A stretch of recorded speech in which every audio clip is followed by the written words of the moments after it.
Hello, everyone, and welcome to November the 4th regular Legislative Committee meeting of the Town of Vegreville. I call this meeting to order at 3 p.m.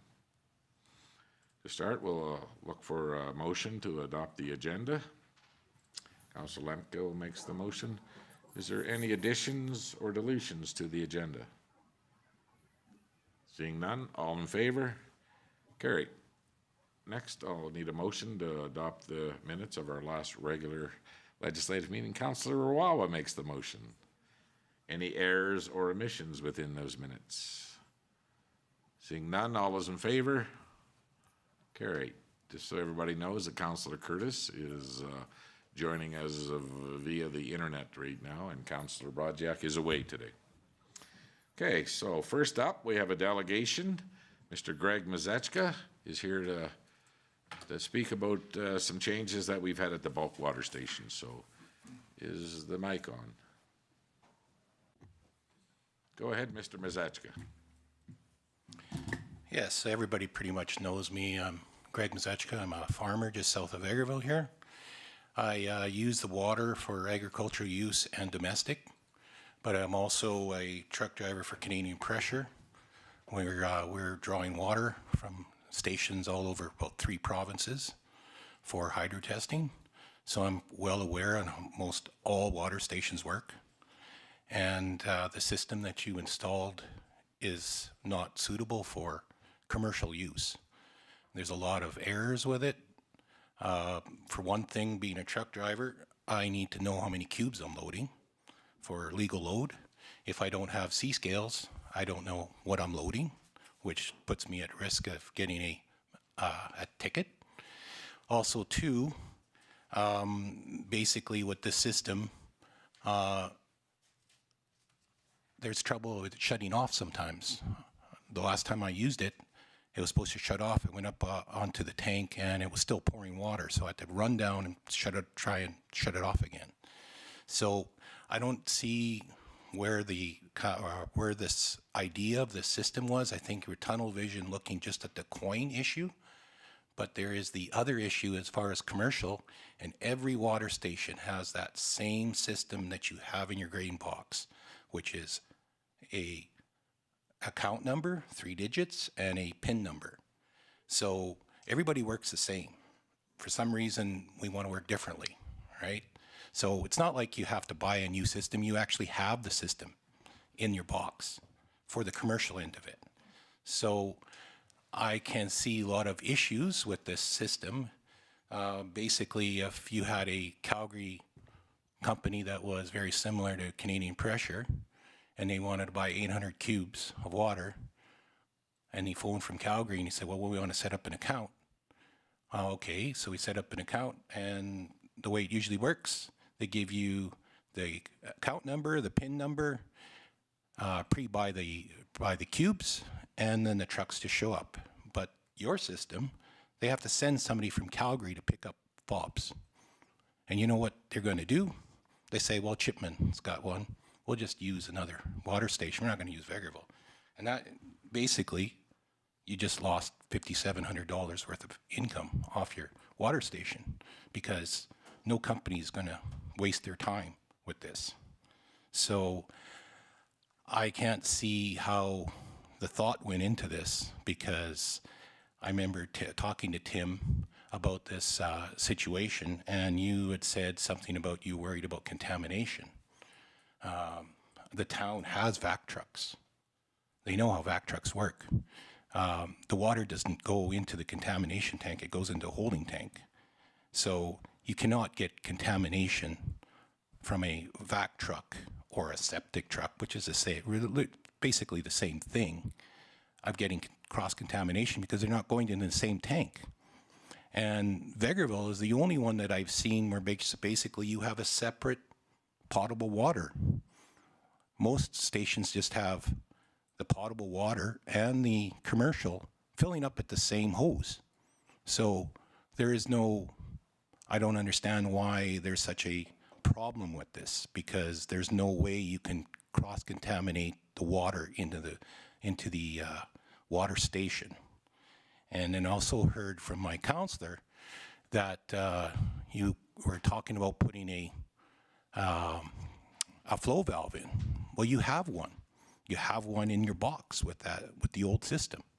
So I don't understand why you want to spend more money when you basically don't have to spend money. You just have to reactivate the system. Another point brought up by the mayor was that some people weren't paying their accounts. Well, there's such a thing called prepay. If they don't, some of the systems actually have where how many cubes you bought. When they punch in their account number and their PIN number, there's telling them how much cubes they have on their account. So the guy knows already how much cubes he's got left and how much he can buy, how much he can use off his account. So you can go that way, or if you have trouble with an account, just basically you have to prepay. Then you basically avoid this running around wanting people to pay their account. And plus, I see the system that you put in for people that don't have an account. I mean, you just can have it in just one station. You don't have to have them all 3 stations. I mean, most of the time when somebody's buying it, he's just going to be using the small hose anyways. The bigger hoses are for commercial use, and then commercials are not going to play around with coins, and they're not going to play around with credit cards and stuff. They're going to be wanting an account. Another point that I want to put is the town is in charge of this water station, but who is your customers? Most of your customers are rural. So you are making a decision that basically the county had no input on it. They were actually more surprised than I was when I brought it up with them. So I'm like thinking you should have had this discussion, because most of the customers come from rural areas or their commercial use. There's very little people from Vegreville that are using the water station, because why would they get water from the water station when they can get it cheaper from their tap? So that's another point that I wanted to make, was I don't think this is really thought through. And you should have done a little bit more research with the surrounding municipalities on what their systems are. I think it was just, we got to replace our coins. Yes, I've been to so many water stations, I don't see anybody using coins anymore. Like, for a long time, nobody uses coins. Like, and if somebody has a card reader, they just have it built into their system where somebody wants to buy by cash or by card. So I'm curious to know how much of the coin business you actually had at this water station, because I don't really think it was that much compared to the people that had accounts, because the accounts are using a bigger volume of water. And that's basically what I see as the biggest problem here, is total not researching this and not talking to the customers that actually use the water station. And there's another point that's kind of unrelated to this, is I get basically people complain when I'm loading a big truck. They say, "Why do you park that way?" I go, "What? I have to park this way to load." "Well, you're blocking the other entrances." I said, "It's not my problem. That's the engineer's problem, because most places you drive in and you drive straight out. This one's at an angle. So the only way you can load a big truck is you're parked at an angle to the hose, which is blocking the second entrance. The guy can't even use it. And the guys that are using the smaller hose, they could just barely get by, right?" So that's kind of unrelated to this, but there is a lot of, and this is, your place is the only one that I've seen this set up. I've never seen a setup like that anywhere. And the sign that basically said this gap thing, that's the only place I ever seen a sign where you had to make sure there was a gap. As no other water station does that. And you look at Lloyd Minister's not even overhead. It's basically you cam lock in. Your suction is actually lower than your tank, and they don't seem to be concerned about contamination, right? I mean, as soon as you disconnect your hose, all the water drains out. So there's no way their cross-contamination can happen in these water stations. So I'm basically very, that just makes me kind of think like, why do we have these signs up? Everybody's like putting, when they have their water, they put their extra hose in, and where's their hose? Their hose is in the water, right? So this, what are you getting contamination from? You're getting contamination from the hose, or you're not getting contamination with water coming back into the station. Yeah, and that was never the point I was making, the contamination and just flow back. Yeah. It was if somebody with a sewer truck is hooked onto the cam lock, taking water, you pull up for your potable water, you connect to that same cam lock he just pulled off of. Or if it was an ag situation and there was chemical spilt on the other end of that hose and you locked on and put that water back into your house. Well, the thing is, the way a vac truck works, they're not even connected to their septic system. They're connected to basically their wash tank. So they're not even connected to the septic end of it. Well, Mr. Mazetska, you need to understand what type of work those trucks do. Yeah. And where those hoses are all the time on that truck. And are they sanitized before they hook onto a potable water source? Probably not. So that is a concern for, you're right, the residents that live outside of town that are taking potable water home. They do not want to lock on to another cam lock where they've been exposed to human feces and other contaminants on the end of that hose. So that's what I meant by the cross-contamination, not flow back into the water source within the building. But we have heard, and I've heard from many residents outside of this town about our situation over there since the changeover. I've heard from the division councillor in your division about how many people are upset with the changes that we've made. And we are now trying to address those right now to see where we can take this to make things better than what they are today. Yeah. It's like you had a very good system, like that's for the large volume. I mean, the coin issue is another thing, but you had a good system for volume with that. What's in your gray box? The stuff is there. It's not like you have to spend a lot more money. I mean, you basically have the system that worked. You just had to tweak it for the people that had account problems.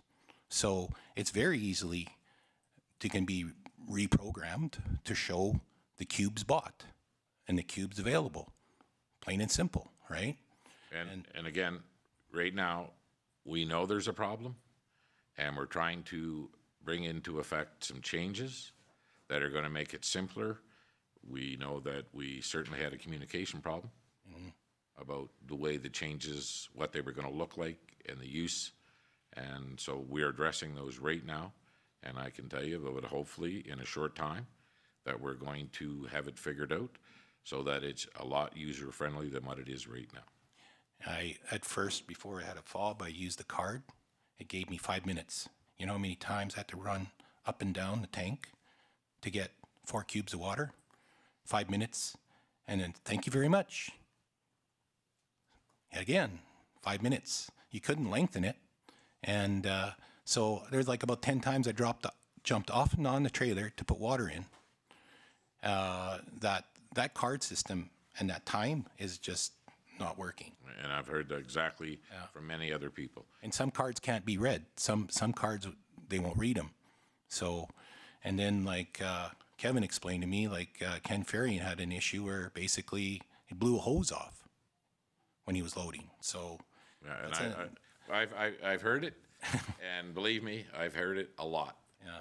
Not all cards scan there. The 5 minutes, the not being able to understand how much weight you're putting on, how many cubes are going on. And so I can guarantee you right now that I've taken this to admin, and they're very well aware of it, and we are trying to come up with some solutions right now. And I'm not sure. I'm hoping that we'll get a report sometime in today's meeting about the direction we're going to go with the bulk water station with that new hardware or software where we're at. And you haven't even got into busy season yet, because when they installed this, all the farmers are not spraying it. So there's a whole bunch of people that are not complaining yet. Well, that was on purpose. Yeah. We made the switch over for sure. Yeah. But I can assure you that we are well aware of it, and we are taking steps to address it, and we will do a better job of communicating with how it will work, what the capabilities will be, and we will either post some signs out there, we'll put some stuff on social media, when I'm hoping today that we're gonna have a better understanding what the solution looks like moving forward. Yeah, if you were very similar to what other municipalities have, it would make it a lot simpler, you know? Like what we used to have. Yeah. And go ahead, Councillor Jagalik. Thank you. For the sake of new council and anyone who might be watching that isn't aware of the recent upgrades, could administration please just briefly summarize how our old bulk water system station operated and what changes were made and what need that was trying to fill? No, I think, well, we're having a presentation later in the same meeting. Okay. We were, Mr. Mrazatska come in, and I know that he wanted to voice his opinion. And like I've said, I've heard from many residents that outside of this municipality, I've heard from many councillors. And again, I'll guarantee you that we are addressing it, and we'll know more in today's meeting about what the plan looks like moving forward. My boss wants to ask 2 questions. Is he allowed to? Yeah, go ahead.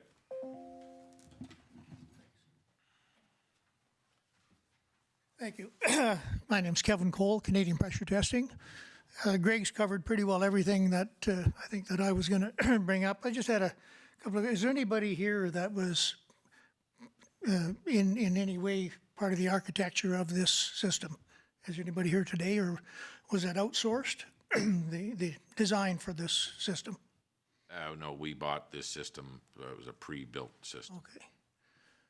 Are you able to disclose the cost of the entire operation there to set that in place, that system? It's all within the budget that we had set for it. Yeah, I don't know what your budget is. Do you have a number at all, just roughly, or is you not able to give that out? Well, I'm pretty sure that it was, I don't know what, okay, sure. 38 Not grand. bad, okay. As Greg had said, you know, when I first went to it, and I was probably one of the first ones to get there, we got our fobs and went to do it, and there was the same problems he brought up.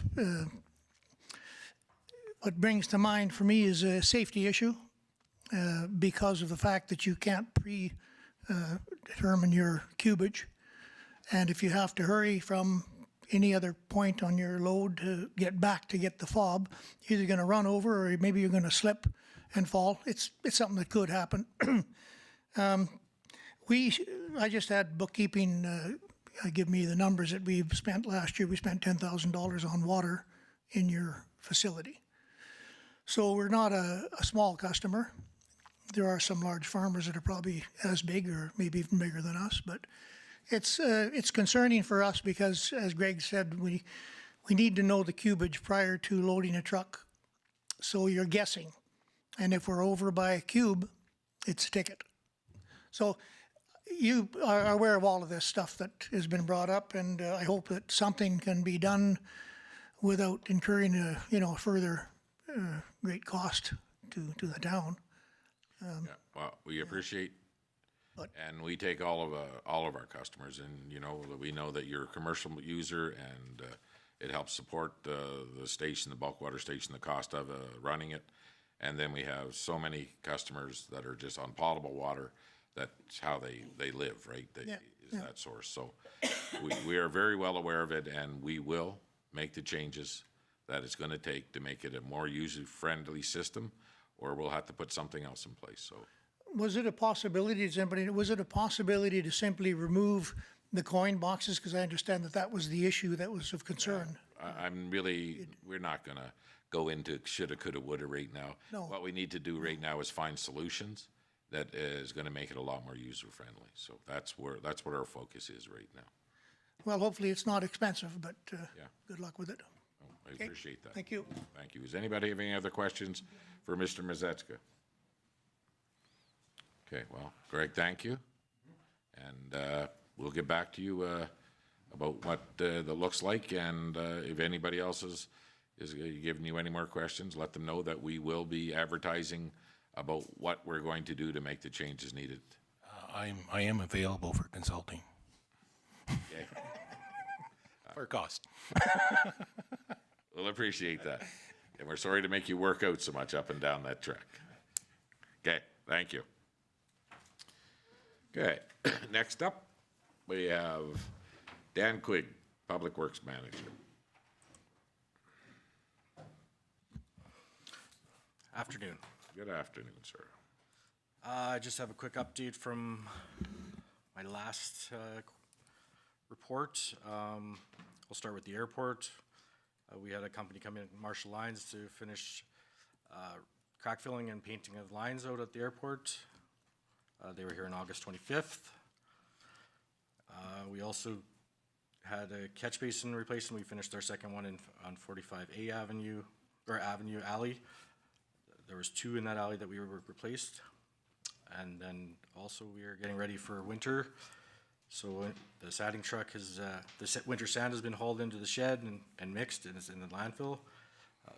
Snowboards have been put on trucks. Snow fence has been put up around various locations around town. And fall street sweeping was completed, and the sweeper has been returned as it was a rental. Yeah, I seen some other stuff there too, Dan, about, we had to return that street sweeper. We had to do some repairs on it too as well? Or just brushes, or what? Just wear and tear items had to be replaced, yeah. We did that all in-house? Yep. Okay. Go ahead, so. Sorry, I know you're not done yet, but I just, because you're giving some of the winter prep, et cetera, those of us that were out door knocking lately may have a list of things in our phones. People that were asking specific questions about location of snow fences and some of those things. What would be the best way to deliver that to you? Because they're kind of overarching questions about snow fences, and back alleys are 2 large areas of conversation. Yeah. How would you like that delivered to you? Email is fine, yep. Okay. Yep. Okay. And I've encouraged people to use the website. If they have a specific concern, to take a picture and upload it there, that there's a few spots on the website to be able to get it directly to you folks in Public Works. Okay, thank you. We have a list of identified locations in town where we see blowing snow as a problem, and that's where the snow fence is applied. Now, you're talking about some other people in town would like to have added snow fence? I think the placement has changed, and some of the locations that used to have snow fence for 20 years, 25 years don't have it anymore, and I don't know if that's been a deliberate decision. The last few years have been a little bit different for snow, Yep. And that might coincide with some new leadership as well as the weather, so it's been a little bit different the last couple of years, so. So some of it we did decide, rather like in Southern Heights, we went all along 41st Ave there. We replaced it with snow, like we just haul the snow there and build a windbreak on its own, rather than buy snow fence, because the snow fence just tears and and it seemed to work fairly well. So we are trying it in different locations around town as well, just to cut costs and try it. Yeah. Okay, let's carry on. One of the budget items that was left for me to complete was the CRF sand seal. They completed that August 25th, and we did 58th Avenue from Birch Avenue to 50th Street, and 56th Avenue from 50th Street to 47th Street. There's some pictures up there. We also completed in the cemetery entrance was the chip seal that did from the 43rd Street into the parking area of the lift station. Any questions on that? So I see this, the sand seal came in a little under budget. Yeah. We didn't do as much as we typically do because we wanted to get that chip seal done, and that's a little bit more money. Yeah. So any savings were spent at the chip seal at the cemetery? No, that was included, it still came on. Oh, that was in, same price, okay, good, yeah.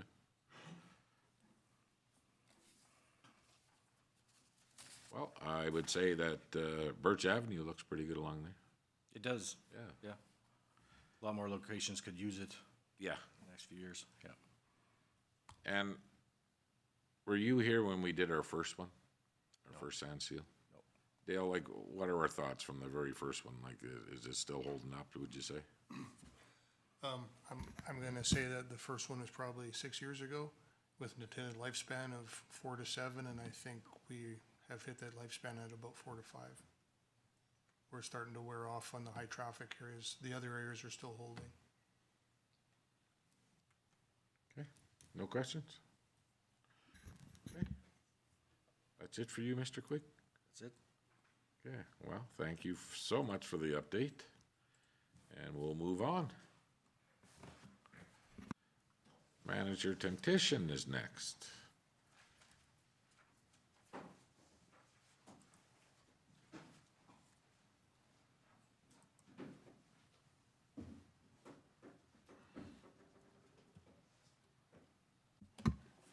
Good afternoon, Your Worship and Town Council. So we'll start off with my progress report and my budget items. The only two that I had left open, one was the half-ton, and it was all done except for the deckling, but now the decals, we have got the deckling in, and that has been put on. So the budget was 60,000, and it come in with the deckling and everything at $59,077.18, so just under budget, so. Anybody want to ask what color it is? Okay, forget it. Next one is the street sweeper that Dan just talked about. And the cost, total cost for rental on that come out at $75,000.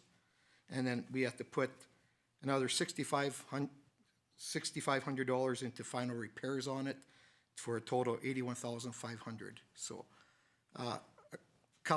some of those repairs were done in-house. There was a couple that were done when we returned it because we were not aware that we had to do that.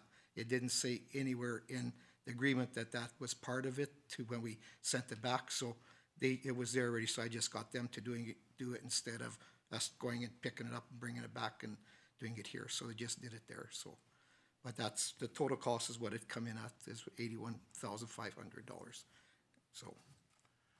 Okay, so this was a bit of a pilot project for us. Yes, So we looked at the lifespan of a sweeper and what was left at the end price-wise.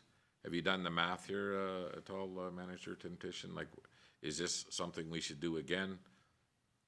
this is something I would strongly recommend, yes. Not just on the lifespan, but it's just on the viability of it. And having a new machine, we had a lot less breakdowns with it. Anytime we did have a breakdown, if it was not something that was a maintenance concern sort of deal, then they come out and they fixed it for us. We did have a wiring issue with it, where they come out and it was about a week for them to correct it.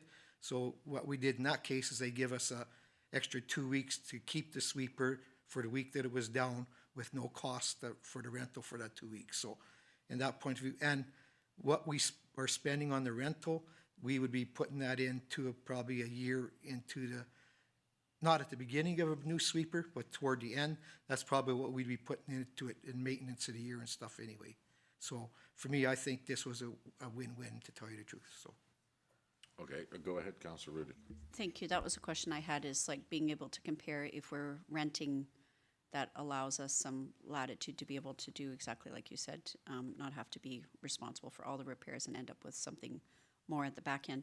I guess the part that I would want to ask is the preventative cost by using the sweeper. Some people view it as maintenance in terms of looks.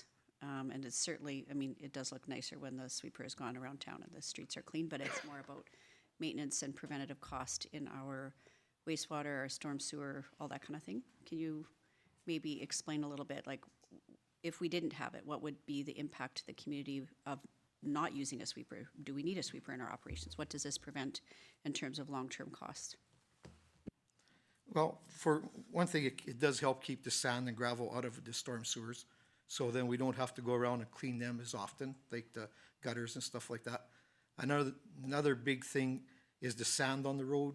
I know the motorcycle operators really like that our streets are clean because they don't have to worry about sliding out on the bike when they're going with their bikes and stuff, because riding a motorcycle in sand is very dangerous.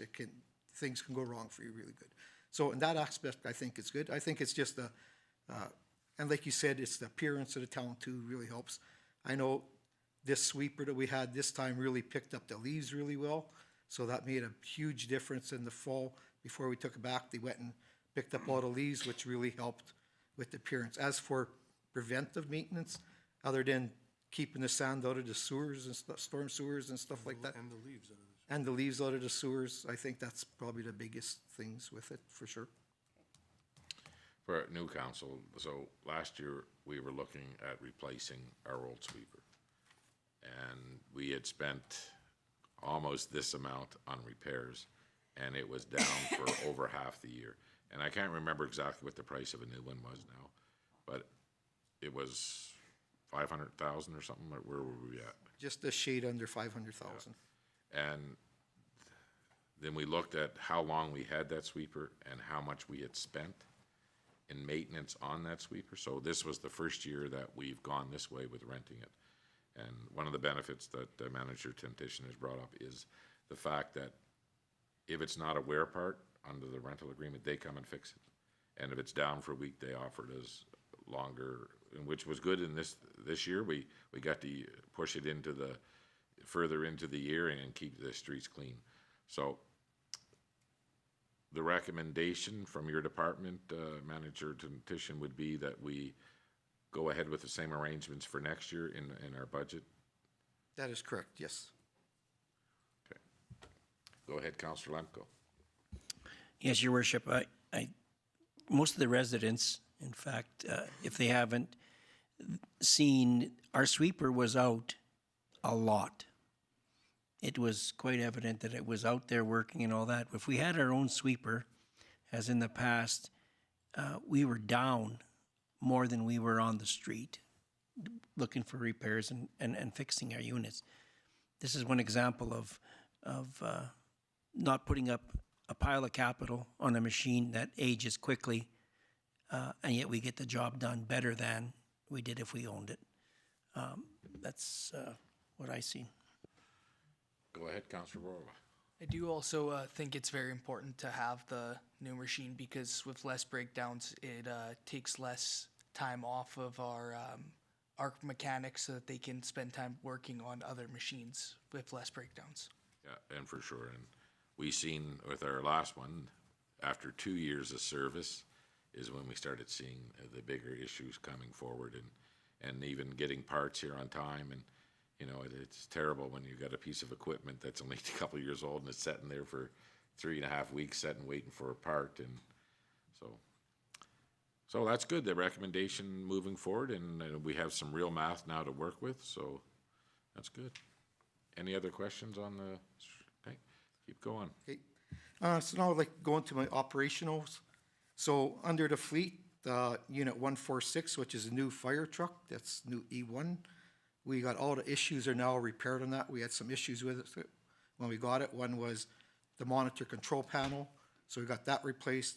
Another one was the monitor itself. I couldn't get it to stow properly and deploy properly, so we got that corrected now. And then one was the main pressure gauge on the pump panel that would only go up to 150 PSI and then it would stick there. So we got that replaced also. So now all that's been corrected and it's all working fine now at this point, so. And that would all be warranty? That was all warranty, yes. Then the next one is Unit 588, which is the new rough cut mower for parks. They are using it now, and we got that into use on August 15th is when we finally got it going back after all the nightmares we had with the older ones and waiting. That's when we finally got it here and got it going, so, and it's been working well for us since then. Next is Unit 112, which is our hydrovac. So as this point, all the sewer flushing components have been taken off it. So it is just the hydrovac unit now. And so there is a couple little things we found now that we're repairing, a couple rusted spots and stuff that we're getting fixed at the present moment. and stuff like that. But once we get that going, I think we'll be fine with that for 2-3 years on that unit, just the way things are going. And then got all the snow removal equipment, well, not all of it, but got a good chunk of it ready to go for once the snow hits. So I've got the blower going, we got the one blower going, we're working on the other blower to get it going, because unfortunately both of them were down. So but we got the one going and the other one we're working on right now to get them both up and running, so. So the newer one is ready to go. No, the old one is ready to go. We're working on the new one with some wiring issues. We're working on that right now, so. The unit 408, that's the old snow blower, it says here, that has been repaired and is ready, it's ready for use. They're actually doing some training with it today on getting some operators trained on how to operate it, to use it properly, so. And then I'm working with my operators on the waste trucks, the garbage and recycling routes to determine more efficient routes. And we're creating a map for what we've been finding is when we get our relief drivers to come on, the way we had it spec'd out into our binders, was getting the relief drivers pretty confused on what areas they should be doing on what day. So now we're putting maps in and putting the areas all mapped out for Mondays, Tuesdays, Wednesdays, for both waste and for recycling, so that if a new relief driver comes in, he will know exactly what's supposed to be done for that day. So question, we're using just regular maps, or do we have like a GPS system that navigates them around the route? No, we're just using regular maps that we go and we map out. We sit down with the drivers actually, and we'll go up on the map and then we draw it all out, and we blow up a map to make the area we're working in that day bigger so it's easier to follow, and then we just map it out on there for them which way to go. And we also put on there arrows for what directions to go down the alley on too, so that they don't end up going into alleys backwards, right? So. Yeah, well, if you're the relief driver, yeah.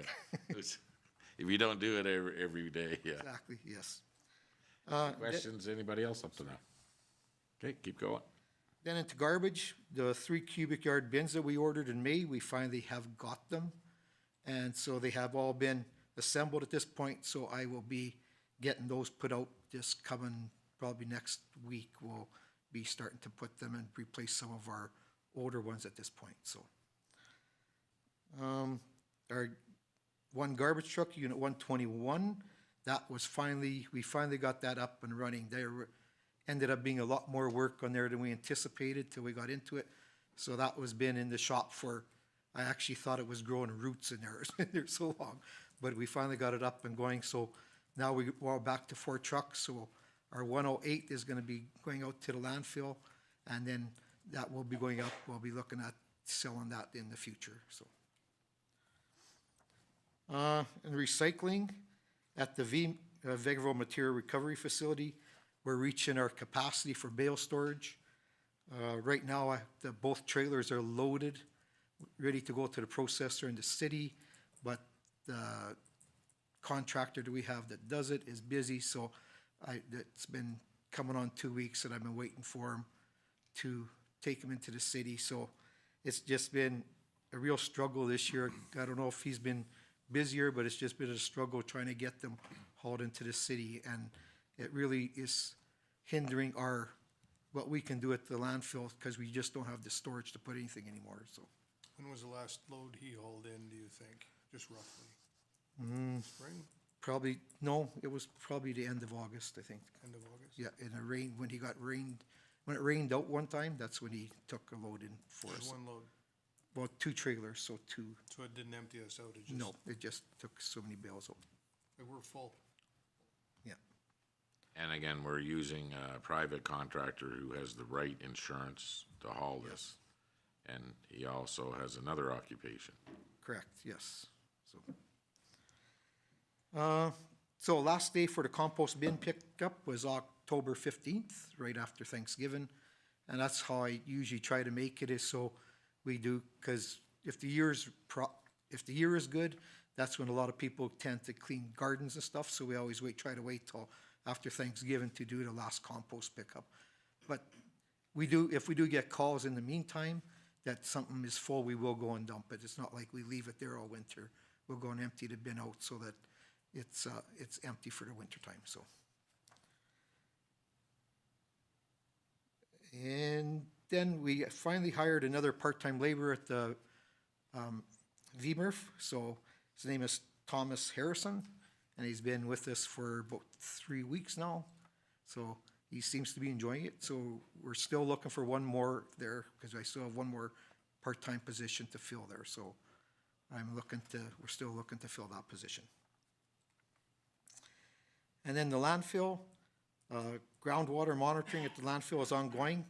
I just was going through the final report here the last week, started breezing through it to see if there's anything that I disagreed with in what the consultant said. So I'm reading through that now, and it's like 90-some pages, so it takes a while. And so once I give him the approval that I'm happy with the report, then he will finalize the report for us and send it into Alberta Environment. And landfill is now on winter hours, so that means open Tuesday to Saturday. So 9 to 6 on the weekdays and 9 to 5 on Saturday. So, Okay. and that's it. Any questions for our manager, Temptation? Okay, thank you very much. Thank you. Did we ever get a hold of that local guy that's willing to put some bottoms in our bins? Yes, yeah, I have talked to him, and I'm just going through looking at which bins I want to try. But I was kind of waiting till the new year before before I take them to him. But I have made arrangements already to take some there to try it. So Good. Hopefully it'll work out. yes, Okay, thank you very much. thank you. Next up, we have Director Saskew. Thank you, Your Worship. I have here a summary of capital and special projects for 2025 to date.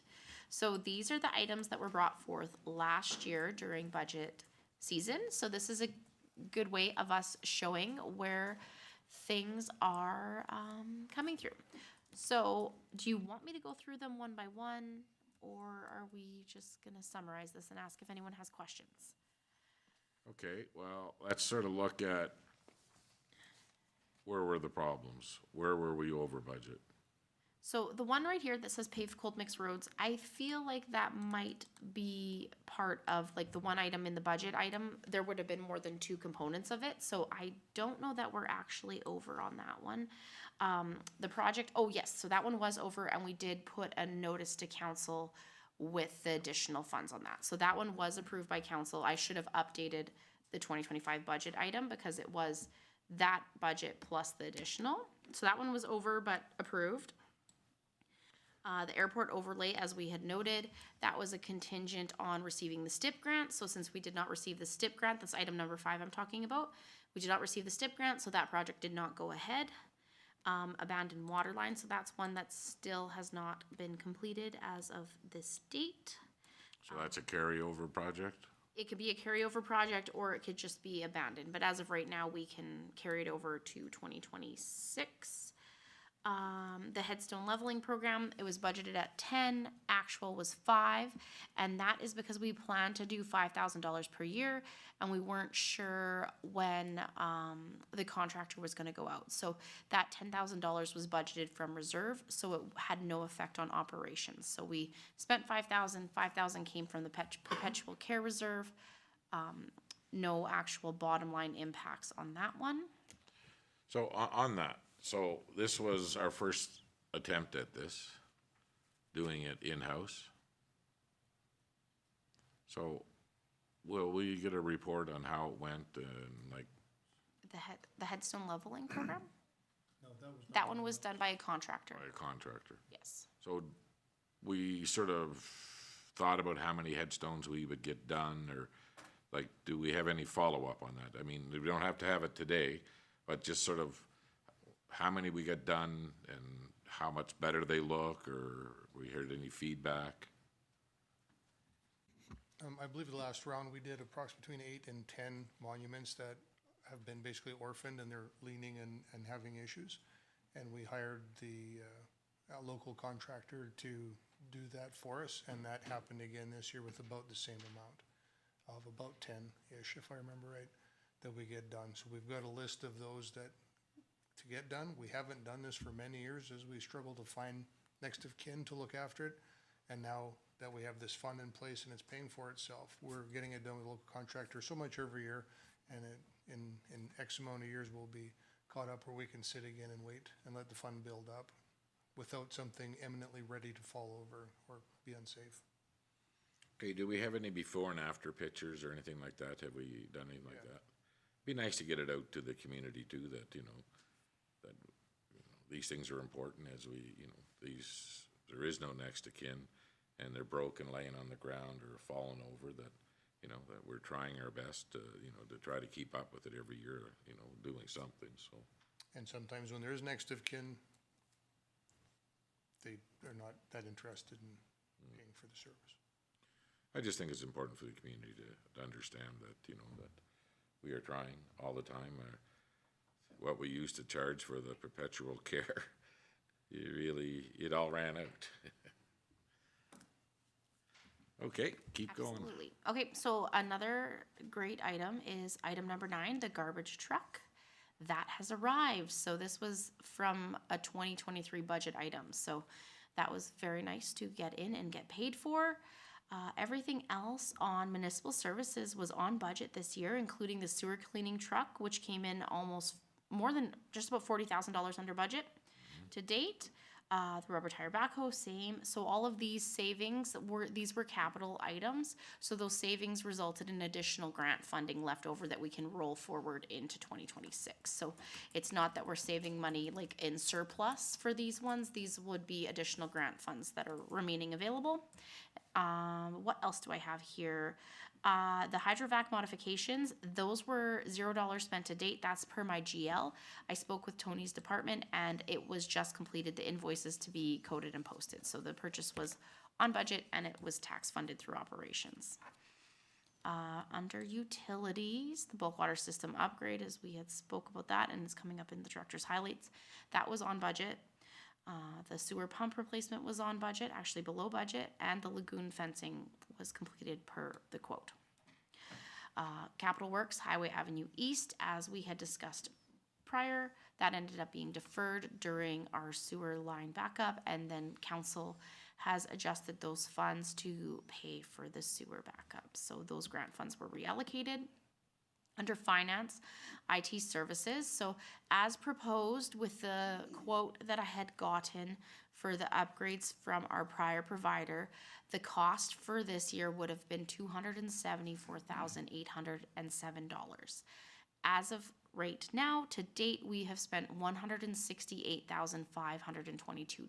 So monthly IT fees have been on budget. As a reminder, that $274 that was quoted last year, I ended up leaving our IT services budget equivalent to prior years. So it didn't go quite as high as $274, but as of right now, we are on budget for our IT services. The server upgrade / warranty, that project was put on hold. It will be carried forward to 2026. When we were switching to our new IT provider, there was a lot up in the air of what our requirements would be for servers, if there was possibility of servers in the cloud, etc. So instead of spending money on a server that only housed one item at the time, we're looking at other opportunities into the future. So our onboarding is nearly complete, which is crazy. It's been 11 months, but if we carry this forward into 2026, we will decide what we're doing with our one aging server. So this project isn't necessarily going away just because we've put it on hold for the 11 months, but we do need to determine what to do with some of our aging infrastructure that is in our server rooms. So I'm hoping to carry this forward into the 2026 year. Okay, so you guys see line item 25 there. It never ever occurred to me until a few years ago that we'd be paying $275,000 in IT services. But it's crazy. I assume there'll be a breakdown for that in our budget. Well, if you look at it this year, we're about close to $92,000 less than what we had budgeted in previous years. We've actually changed our provider, and yeah, it's a cost that you'd ever think it would be that much, but it's. And to be fair, the 168 that we've paid, that isn't only just for the people power behind it. It includes like the Microsoft licensing fees, costs of like computer upgrades, etc. So there's more in it than it was lumped in. So that was something that we did a competitive request for proposal for, and prior council helped us choose this, and it included a breakdown at that point in time. I don't know that I'd be bringing another breakdown because now we are locked into this contract. So we did bring that forward to prior council when we were making that decision. I did not have plans to bring the full breakdown. So if that's consensus. No, I just want to explain to new council members, like at the costs of licensing and everything that we do every day, and that's not even looking at the cost of the server and everything else. It's just the IT alone and the licensing, the stuff going along with it. Yeah. Go ahead, Councillor Jagalik. Can you just clarify though, is that including IT staff or is it just services? Or does it also include contract services? Their contract services, yeah. So it has all of their staffing, all of our IT licensing, any of our server licensing, all of that is included in that one spot. So the only additional funds that we spend for like computers would be for the individual programs that we use. So like our Dynamics ERP solution, we have to pay a service fee for that every year. But other than that, that includes everything relating to Microsoft licensing, all the other licensing, Adobe licensing, and then also for their staff time. And just the background on that, last year we were given an updated quote with our current provider that would have cost us $274,000 for the year. So they were increasing our prices significantly. Our current provider is now on par with what we were previously being charged, slightly actually less than what we were previously being charged by our previous provider. Councillor Curtis. Hello. Just a question on where we're at with the cybersecurity portion, the insurable. I can't remember the exact name of it right now, but this new company was supposed to be able to get us our compliance with that. That is correct. So we actually had a meeting with Alberta Munis, myself and CAO Ling, as well as manager Makaweki, and we are in the steps of doing the full detailed breach for the cybersecurity. Like they do the test breach on the town, and then we'll be able to subscribe to cybersecurity in more detail for 2026 budget years. So that is something that is underway right now. We had to go through the full onboarding process, and just, for example, one of like the most common complaints that I have now with our new IT services is that our computers are always doing updates. That is a requirement to obtain cybersecurity, that updates are done as they're available.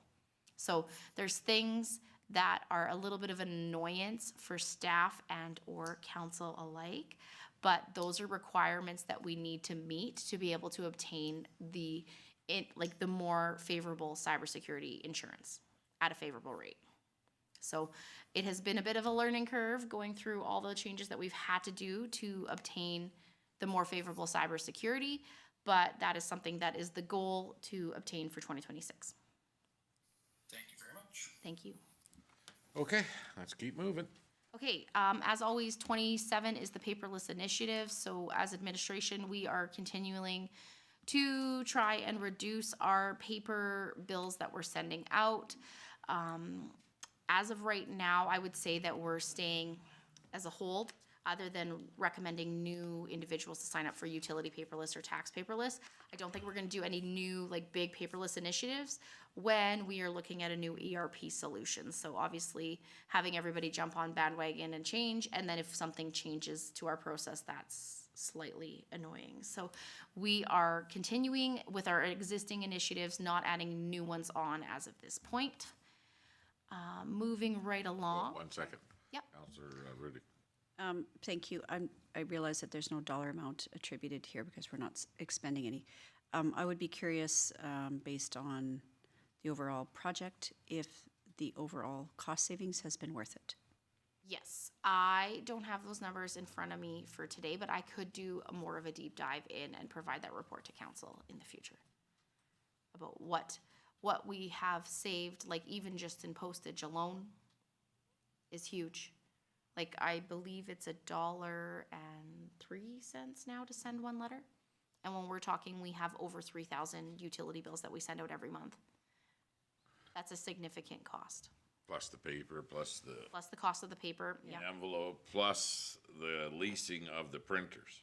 Yes, and that I have a sorter inserter lease, which is nearly $3,000 per year that it costs us. So again, I don't know if that's something that will come forward as we're looking at the next step in electronic paperless billing, or I'm not sure what you were. Yeah, so right now, all of that is available. The only time that I would really bring that up would be if we were changing like our paper statement fee, et cetera, which I plan to leave consistent for this year with our fees and charges that I bring up with the budget. But I can definitely bring that up as part of my budget package for keeping my fees and charges the same for paper fees and moving forward into 2026 budget. Yeah, I don't know how difficult it is to pull that together, and I know that there's a lot to do there, but I just would be curious because, of course, this is an initiative that caught the attention of the public, not necessarily with their large encouragement. So I'd be curious to see, like, in the end, what kind of uptake there has been with the public in terms of, I mean, it's great that we have new people that are signing up, but if we're duplicating services in terms of having people still come to the office, like what kind of uptake there has been, as well as the actual cost savings, because of course there are several elements to it. So I'd be curious to see that, if it was worth it in the end. Absolutely. It definitely, like, as of right now, without any concrete details, it was definitely worth the headaches that it caused. Like, even for my administration staff, adding in the paper statement fee, adding in the push to go for paperless has been a lot of extra work on their half. But after the fact, the monthly runs are so much easier when we don't have as much paper to handle. So I will bring that with our 2026 budget in our next meeting and give you a nice little breakdown on that one. Moving right along. So wayfinding signage, you can see here is over budget, but we actually received an additional grant to put into that. So that is completed, and we have signs up that people are commenting positively on Facebook. So that I take it as a win. Our extended VIC hours was $15,000, and that was exactly as planned because we had staff that were hired at a specific rate.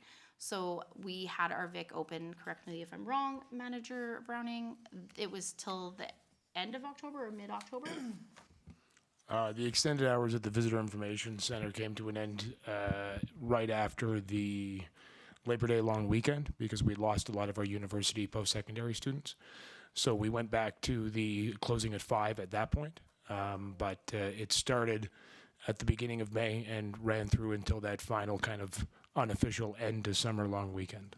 And the VIC will be open until the end of October, if I'm not Correct. The VIC remained open until the Thanksgiving weekend just afterwards. Yes. So I think a good success. It was nice to be able to go get ice cream in the evening every night of the week, not necessarily Thursdays and Fridays, or I forget what days we were only open past 6 p.m. So my personal family benefited from that. What else do we have? So items 30 through 32 were on budget. The enhanced advertising marketing, there's monthly fees associated with that, so those are still coming down in the next coming months. Obviously, whenever I pull reports, it's as of whatever's been coded as of that day. So there's probably still October, November, and December billing to go in for some of that advertising and marketing. That includes the billboard that we have outside at the airport. So protective services, AFRAX, there is no money spent to date, but it is, those items are ordered. I know I've been talking with Chief Gary Foss, so those are coming, and I do believe they are on budget, so yay for that. Replacement hose was purchased on budget. The PPE, this includes all PPE bought in the account for the year, so that's the total account balance. So I apologize for that. I should have updated this number, but it was on budget, there is budget, like between the 27 and the 34. That's the total amount that's been spent in that account to date, which includes all goods purchased. So that might have just been a slight error that I missed. And then additional equipment for engine 1 has been also on budget, with the exception of the $4,000, but that was brought to town or brought to council, the $12,000 repairs. Hold it. Additional equipment includes 12,436 of repairs to that new truck. Yes, that's the one that we brought to council for the additional funds. Remember, there was the $13,000 that was brought out of the firefighters reserve, sorry. And that's not for the new truck, that's the old truck. I think that was engine 2. So I think that was a typo on corporate services behalf on item number 36. The $12,000 repairs is related to the other engine, the one that was already in service. So I think that number needs to be pulled out. They're both engine 1, is that? Yeah, I think that's an error on corporate services. Because It's, engine 1's now retired, so we it's just have one engine 1 now. yeah, Okay, okay. yeah. So it's confusing when you're looking at it from the accounting side going forward, but that's, the $12,000 was the repairs for the Yep. old truck, not the new. We didn't have to do repairs on the new truck, thankfully.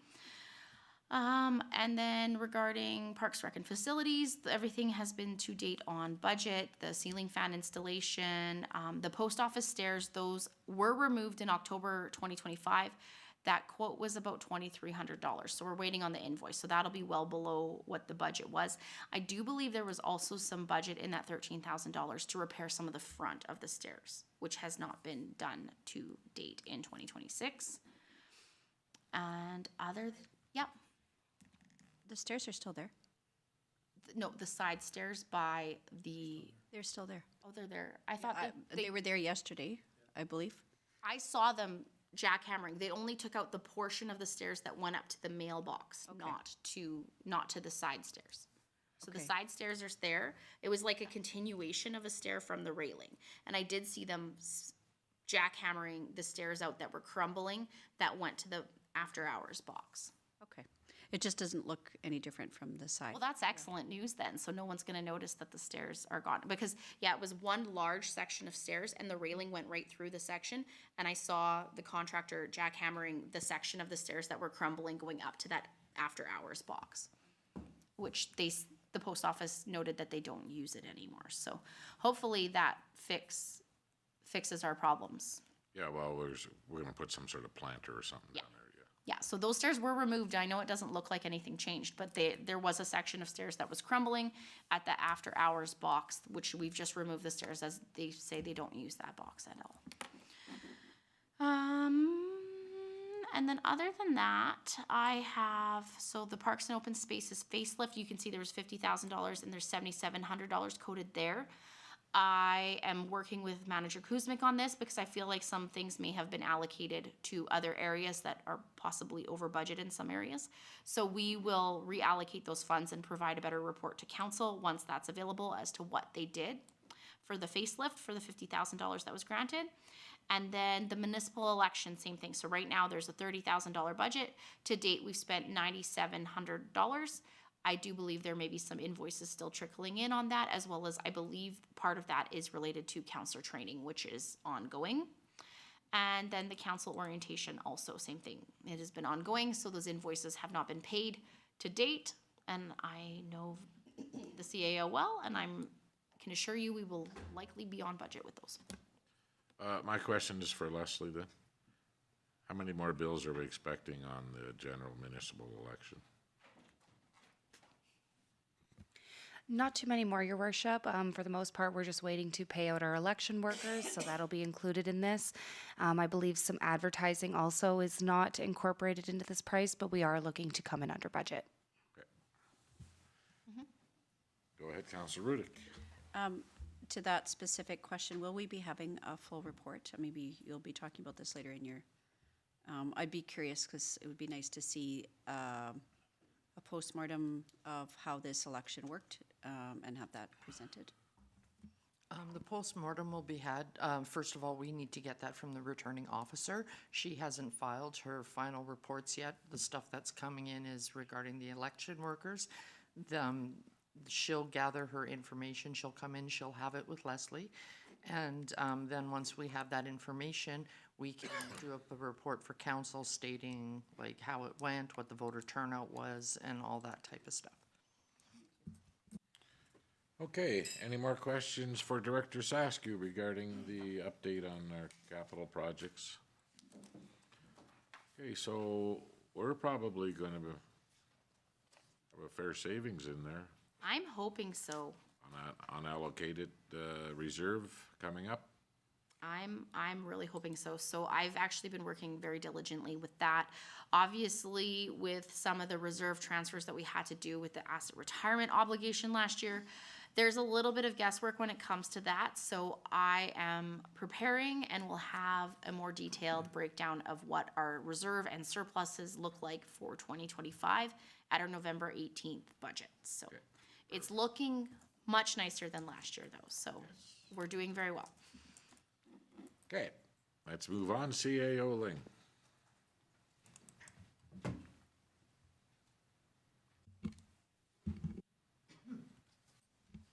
I'll cough first so it's not in the microphone.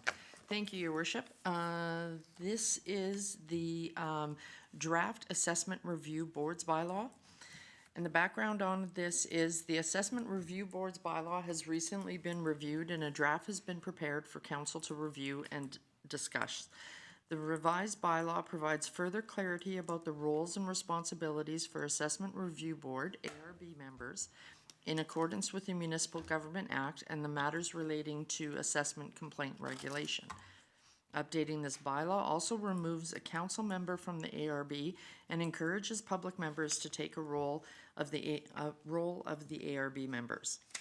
As per the financial implications, as per the council remuneration policy, local members are remunerated at a rate of $200 per day, and provincial members will be remunerated at rates set by the province. Communication strategy, public engagement process level 1. So once approved, the updated bylaw will be made available on the Town of Vegreville website. In January, administration will be actively recruiting for 3 new ARB members. So the options before council today are the town council may discuss the proposed bylaw during this legislative committee meeting. If council is in favor of the draft as presented, council may proceed with all 3 readings at the next council meeting. Or town council may recommend additional revisions to the draft bylaw prior to conducting all 3 readings at the next council meeting. And as you'll notice, we would like to get this passed on Monday's meeting. And that is because our current bylaw states that we have to have a counselor present on the board, and we no longer have a trained counselor. So we need to get that removed.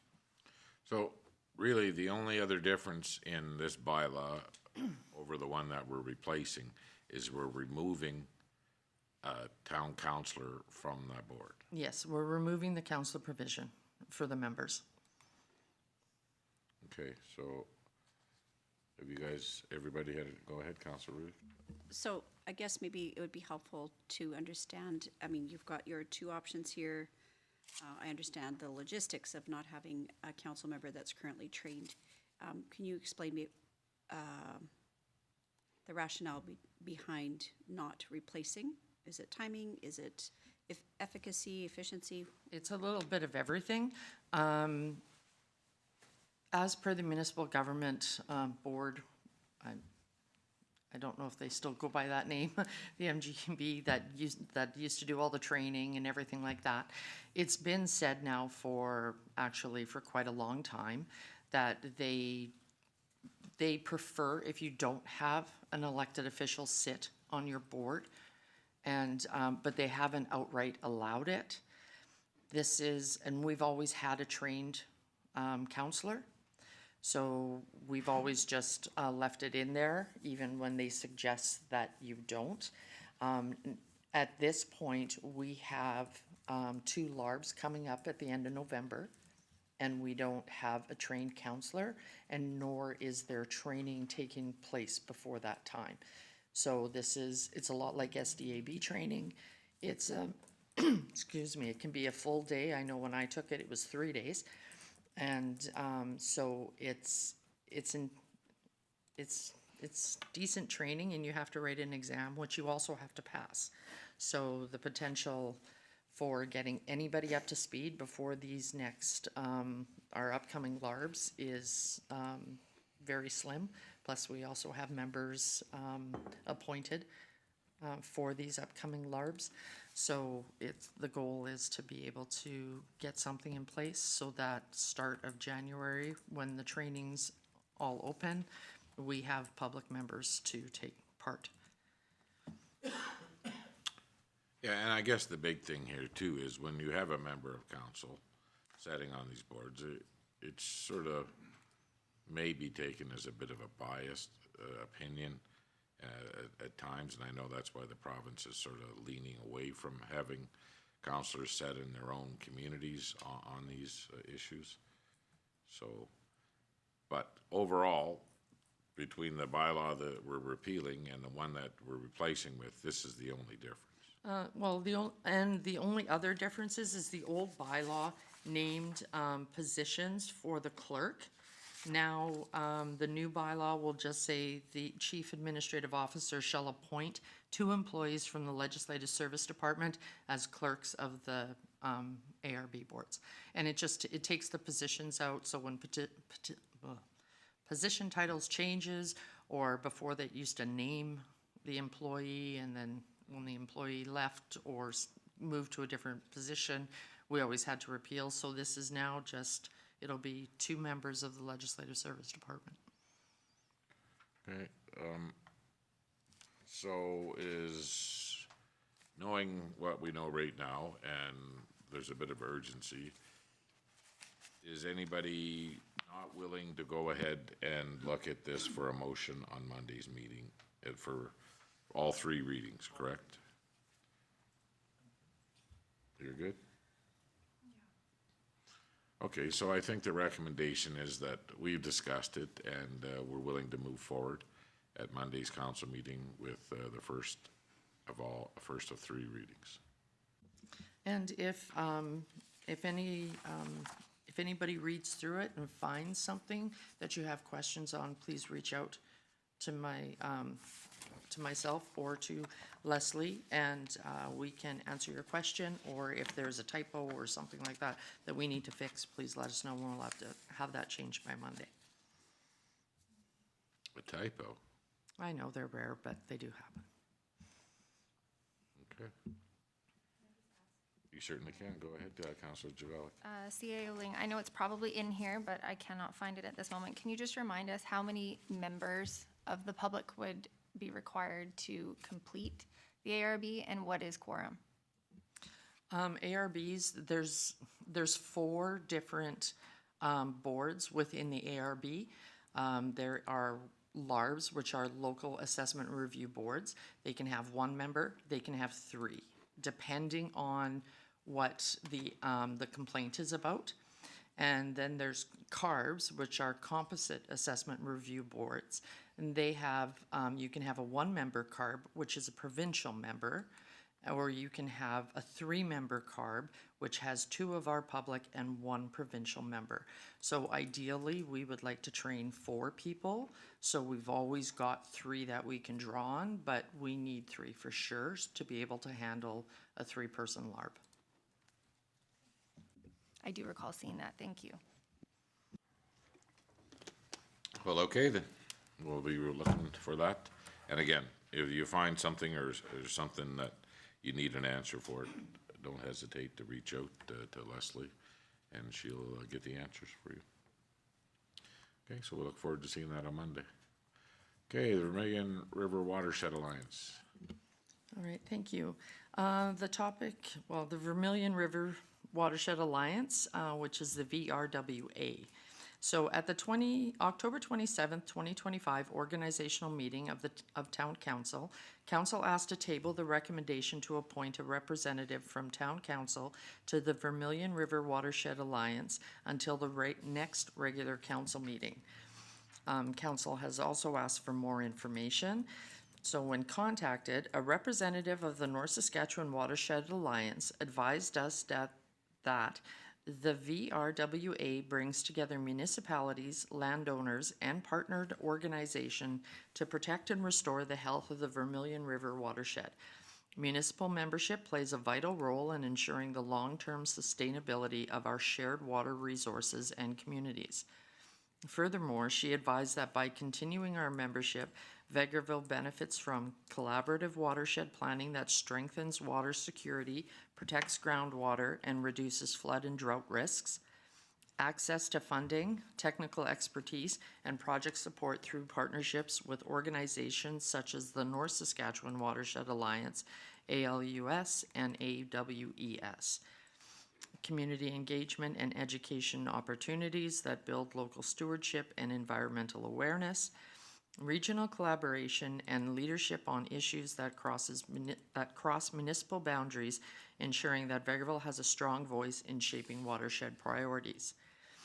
There is no legislative mandate that the town of Vegreville must be a member of the VRWA. Membership is both free and voluntary. I would also note that although membership to the VRWA is free and voluntary, the membership to North Saskatchewan Watershed Alliance, which is automatic if you have a membership with the VRWA, is currently budgeted at $3,627 for the 2026 year. To discontinue membership of said committee, the town of Vegreville would need to send an email to them stating the decision, and then the town of Vegreville would be removed from their communications, example, their website. There's no financial implications and communication strategy if town council opts to discontinue membership with the Vermilion River Watershed Alliance. The Vermilion River Watershed Alliance and the North Saskatchewan Watershed will be contacted via email. So the options are town council may opt to discontinue membership with the Vermilion Watershed Alliance, or town council may opt to continue and appoint a council representative to the Vermilion River Watershed Alliance. Okay, thank you. Director Lefebvre, when we had the river bank problem at the cemetery and stuff, was the Vermilion River Watershed Alliance involved in any of that work that was done down there? Not in the actual work that was down there, but I believe they provided things like letters of support for our application for the funding. And then we're excited once we were able to release it publicly to do that as well on our behalf to spread the word in a bigger way. Okay. Okay, thoughts? Councillor Rudick. Sorry, I don't see it in here, the frequency of meetings? Are there meetings that would be, do we know that? Off the top of my head, I cannot remember. I was told, I'm sorry. Okay. We'll find out. I think this is a nominal amount. I understand that we're trying to be judicious in how we participate in other boards. This seems like It's approximately 6 a year. 6 a year, yeah. So I don't know how onerous that is compared to some of the other committees that we belong to. Given some of the things that I've seen in my other work about the Water Act and some of the things that are happening provincially, I do feel like it would be important for us to still be a part of the regional planning that happens. If it's not too onerous, I mean, we spend this amount of money on other things quite regularly that don't have as much of an impact. Go ahead, Director Lefebvre. Yeah, this Vermilion River Watershed Alliance also right off the start did introduce us to this grant opportunity. So they informed us of it as well. I should probably put that in, or we probably wouldn't have known about it.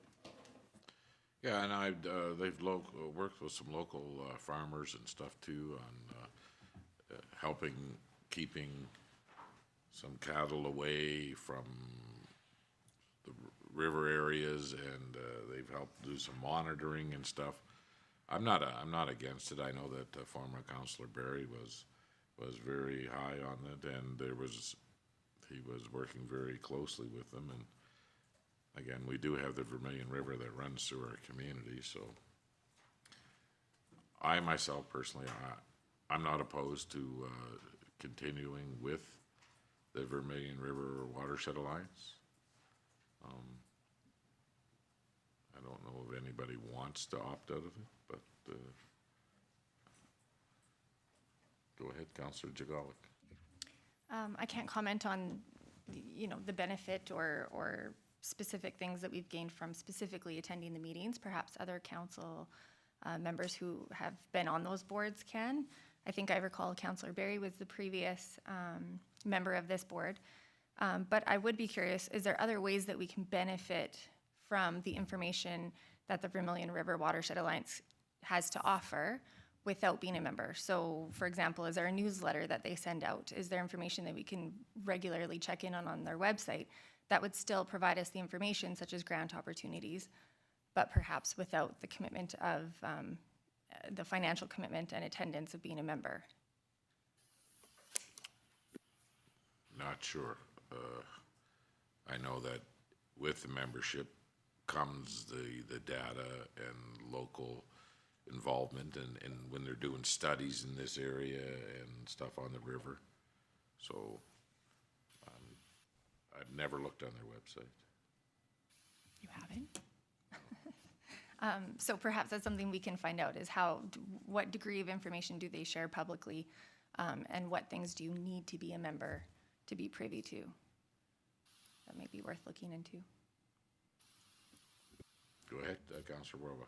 So my only question with it is here, they're talking about us losing a membership to the North Saskatchewan Watershed Alliance. Is that showing the cost? Is that important to us? Like, is that something we don't want to lose? Like, I'm just curious. Well, with a membership in the North Saskatchewan River Watershed Alliance comes the membership in the overall arching is the North Saskatchewan Alliance, and then this is a sub portion of it.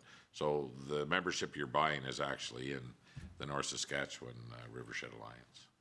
Okay, so it's more, like you said, it's more being part of this is what gets you into that one. Okay. Because overall, the Vermilion River is part of the North Saskatchewan watershed. So, Councillor Curtis, do you have thoughts? Yeah, thanks. I feel like it's prudent to stay on there with the work that's been done before, and again, the grant opportunities. So, and again, nominal fee plus what you get from the two different groups and opportunities. So, with 6 meetings a year, I feel like it's validated. Yeah, I don't think in the last couple of years they did as much work as they did 6 years ago, but they spent a lot of time in and around this Vermilion River where it passes through town, and they're all about the whole river system as it moves along, but they did a lot of work here, and we did get a lot of data here, and so I'm not opposed to it. I know that we've always had a champion, at least the last 12 years on this council, and again too, the information that's brought forward from the overall North Saskatchewan watershed is just a big part of the information, because we're part of that, being on the Vermilion River. Go ahead, Councillor Lemko.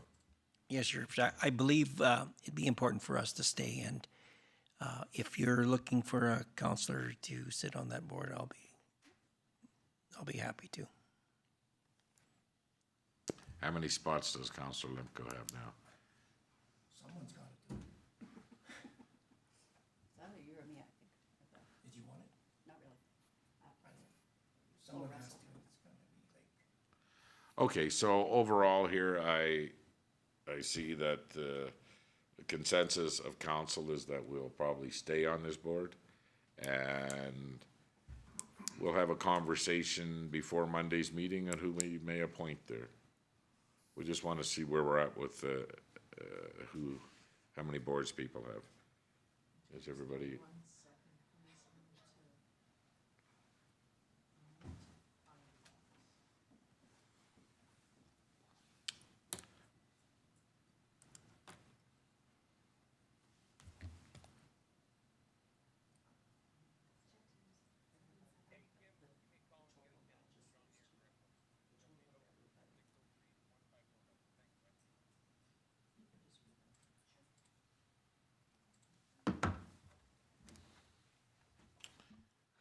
So just for the totals of how many boards and committees each council member has presently, Mayor McPhee currently has 7, Councillor Brodziak has 7, Councillor Curtis has 8, Councillor Jagalik 7, Councillor Lemko 7, Councillor Rudick 7, and Councillor Rawawa 8.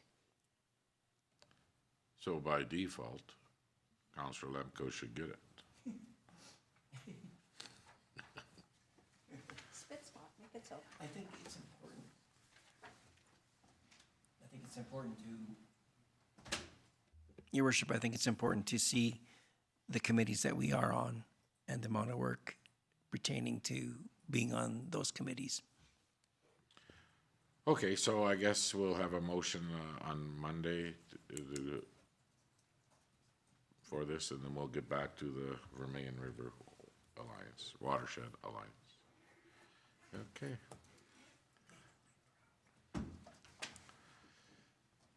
Okay, next up is me, I guess. So we have a letter from the Chamber of Commerce regarding the Christmas party. Good afternoon, members. I am more than excited to announce the planning is well underway for this year's Christmas party. We would like you and all of your staff to join us this year at our fireside formal Christmas party on Friday, December 12th. There will be an amazing catered meal, live and silent auctions. Comedian Sean Lacomer will be performing, and then a dance to follow. Save yourself planning a Christmas party for your staff, and we'll take care of that part for you. Come enjoy the evening and have a great relaxing evening with your staff and the entire Chamber network. Tickets are $80 each, or you buy a table of 8 for $600. Okay, this is from Connie Steinwan, the General Manager of the Vegreville District Chamber of Commerce. So we're gonna need to know how many people want to attend coming up, and Leslie will take a head count. We typically, a member of council is what we pay for. You pay for your own spouse? Typically, we buy a table. Oh, yeah. Yeah. So, and then, yeah, so how many can sit at the table depends. If everybody goes, there's one extra, but we let you guys work it out. Okay, so over the next week or so, we'll try to figure out who wants to go, and probably the council member that sits on the board would probably be attending. Probably ask the volunteer to do some work as your spouse enjoys the rest of the evening. Oh, I've been there lots. Oh, yeah. No, not as the chamber member, but as the spouse. Yeah, it works out good. Okay, so we'll bring this forward for hopefully Monday or within a week. We would like to know a head count and how we're going to make this work. Okay, so we're moving on to roundtable discussions. I don't know if you guys have watched our meetings in the past. You can talk about things that you're hearing. This is not a report on what you've been doing, just basically what you've heard in the community, good, bad, indifferent. So we'll start with you. I actually have not had a chance to really talk since the election campaign. I'm hoping once our training finishes up later this week that I can actually sit down and have some conversations with some people that I talked to during the campaign, so that I can bring some good info here and maybe get some questions answered for them. Okay, thank you very much. Councillor Lemko.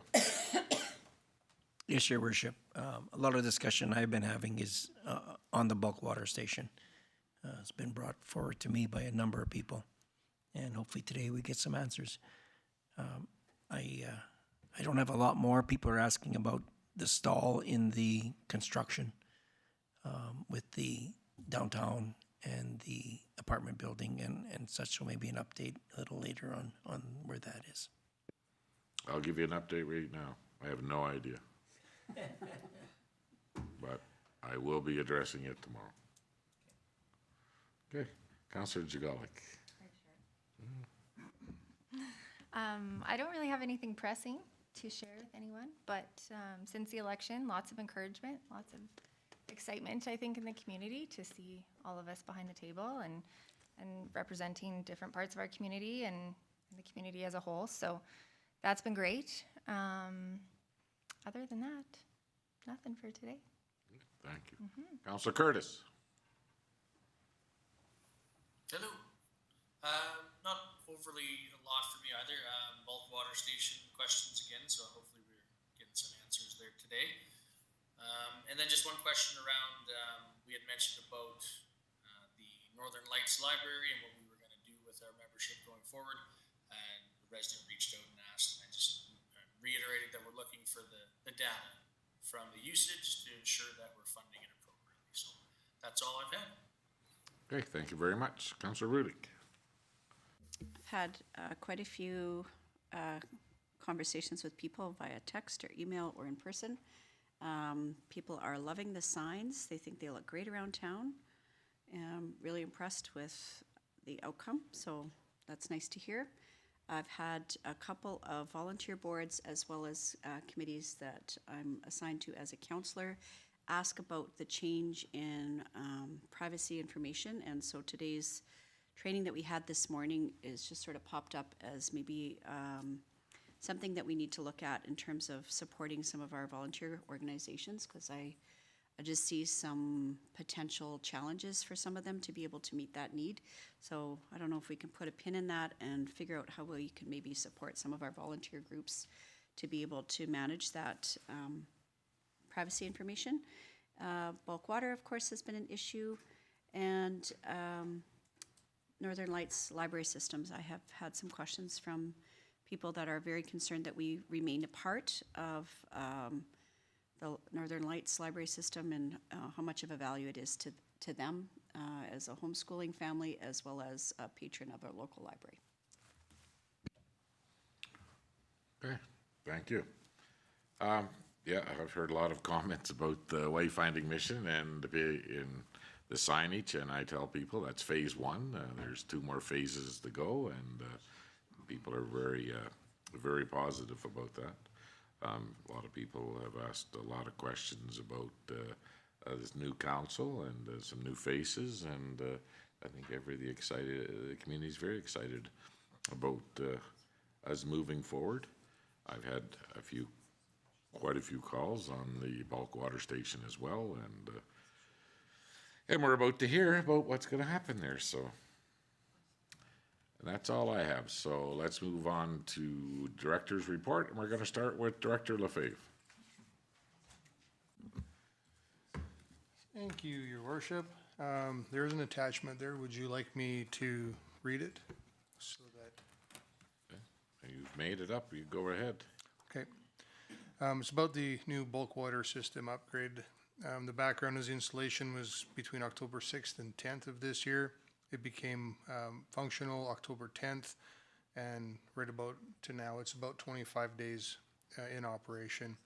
Lane 1 is the most popular lane for tap and credit users, with $1,700 in transactions to date. So a little history, since the 25th or the 10th of October, the tap feature has been used 442 times, and the fobs for our long-standing customers or large users that are in our region, they tend to use that, is 661. So we're at over 1,100 transactions for tap combined with the fobs. So Brian Giles, the infrastructure coordinator, put this together for us so we can see what we're receiving for go through. Yeah. Okay. Oh, I thought you were waving at the mayor. Sorry. I'm not interrupting you. Go ahead, finish your sentence. Okay, because I'm going to read the whole thing. When you finished your sentence, I was going to ask Mayor McPhee if I could ask you to, sorry, I was going to ask if you could explain the question I had earlier, just to give better context before you go into the problem and solution area. So how the bulk water station previously operated, and then what changes were made. Yeah, if you're okay, I'd like to read the whole thing, and then we can do all the question and answers all at once, if that's okay. Or I can do it now too. It doesn't really matter. I just would thought maybe some of it might be in here, or if you've already read this, Councillor Jagalik. I have, I So guess. if it's not in there, then I can answer them now, if you want.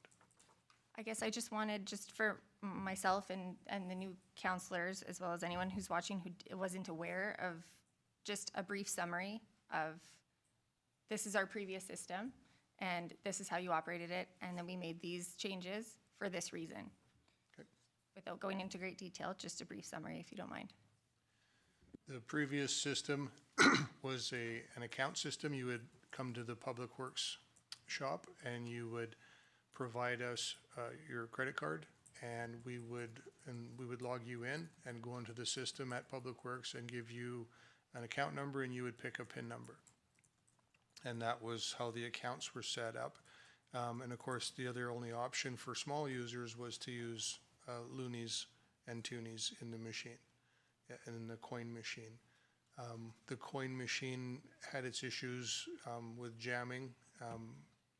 It plugged often. It was ripped off the poles and stolen a few times, which cost us a lot of money. One incident when someone wrapped a chain around it, hooked up to their truck and drove away. When it pulled the wires out, it shorted out a lot of components inside the building. That bill was just over $30,000 to repair because of the coins. And unfortunately, we'd emptied the coin box that morning, so there was like $6 that when the RCMP finally found it. So issues like that with the coin box weren't great, but what it did do was give the opportunity for those that are using small amounts of water not to have an account. And that's what we'd found. Now, the account system itself was you provided a credit card, so we had that on file, so at the end of the 60 or 90 days when the bills aren't being paid, we can go back on your credit card and take our payment. You signed a release that said we could do that. That program at Public Works was done basically off the start in a binder. We have to remember this started in March of 2001. So the system is 24 years old. So it's an older system. It's not like we can do today. So the problem we're having is if someone's card got compromised or something, which happens quite frequent, then they get a new credit card, we don't get updated information, and then we've got bad accounts. We got people taking water, and we have no way to get our funding back, especially if they live outside of the community. We can't put it to the tax roll. We can't do anything. So there was 547 users on the account. So you can tell that for bulk water to be on an administrative support person's desk over here, not her main role, to maintain that amount of information, to keep calling everybody and trying to update credit cards it just wasn't happening. It was too big. It was too much. So it did have its problems. It did work well with about 250 active users on the account that we had with the PIN number, and then they put in the account number. They could pick the quantity of water. If they wanted 10 cubes, they could pick that. It would do 10 cubes and be done. So those were some of the challenges we had. Plus, the point was the programming we had was becoming very obsolete at 24 years old with our system, that we couldn't keep going the way we were going. We're falling backwards. I know that people got very used to it. It was around for a long time, and the PIN number worked pretty well, and it worked well. So it was a change that people aren't liking. And yes, we're having some issues with the new system for sure.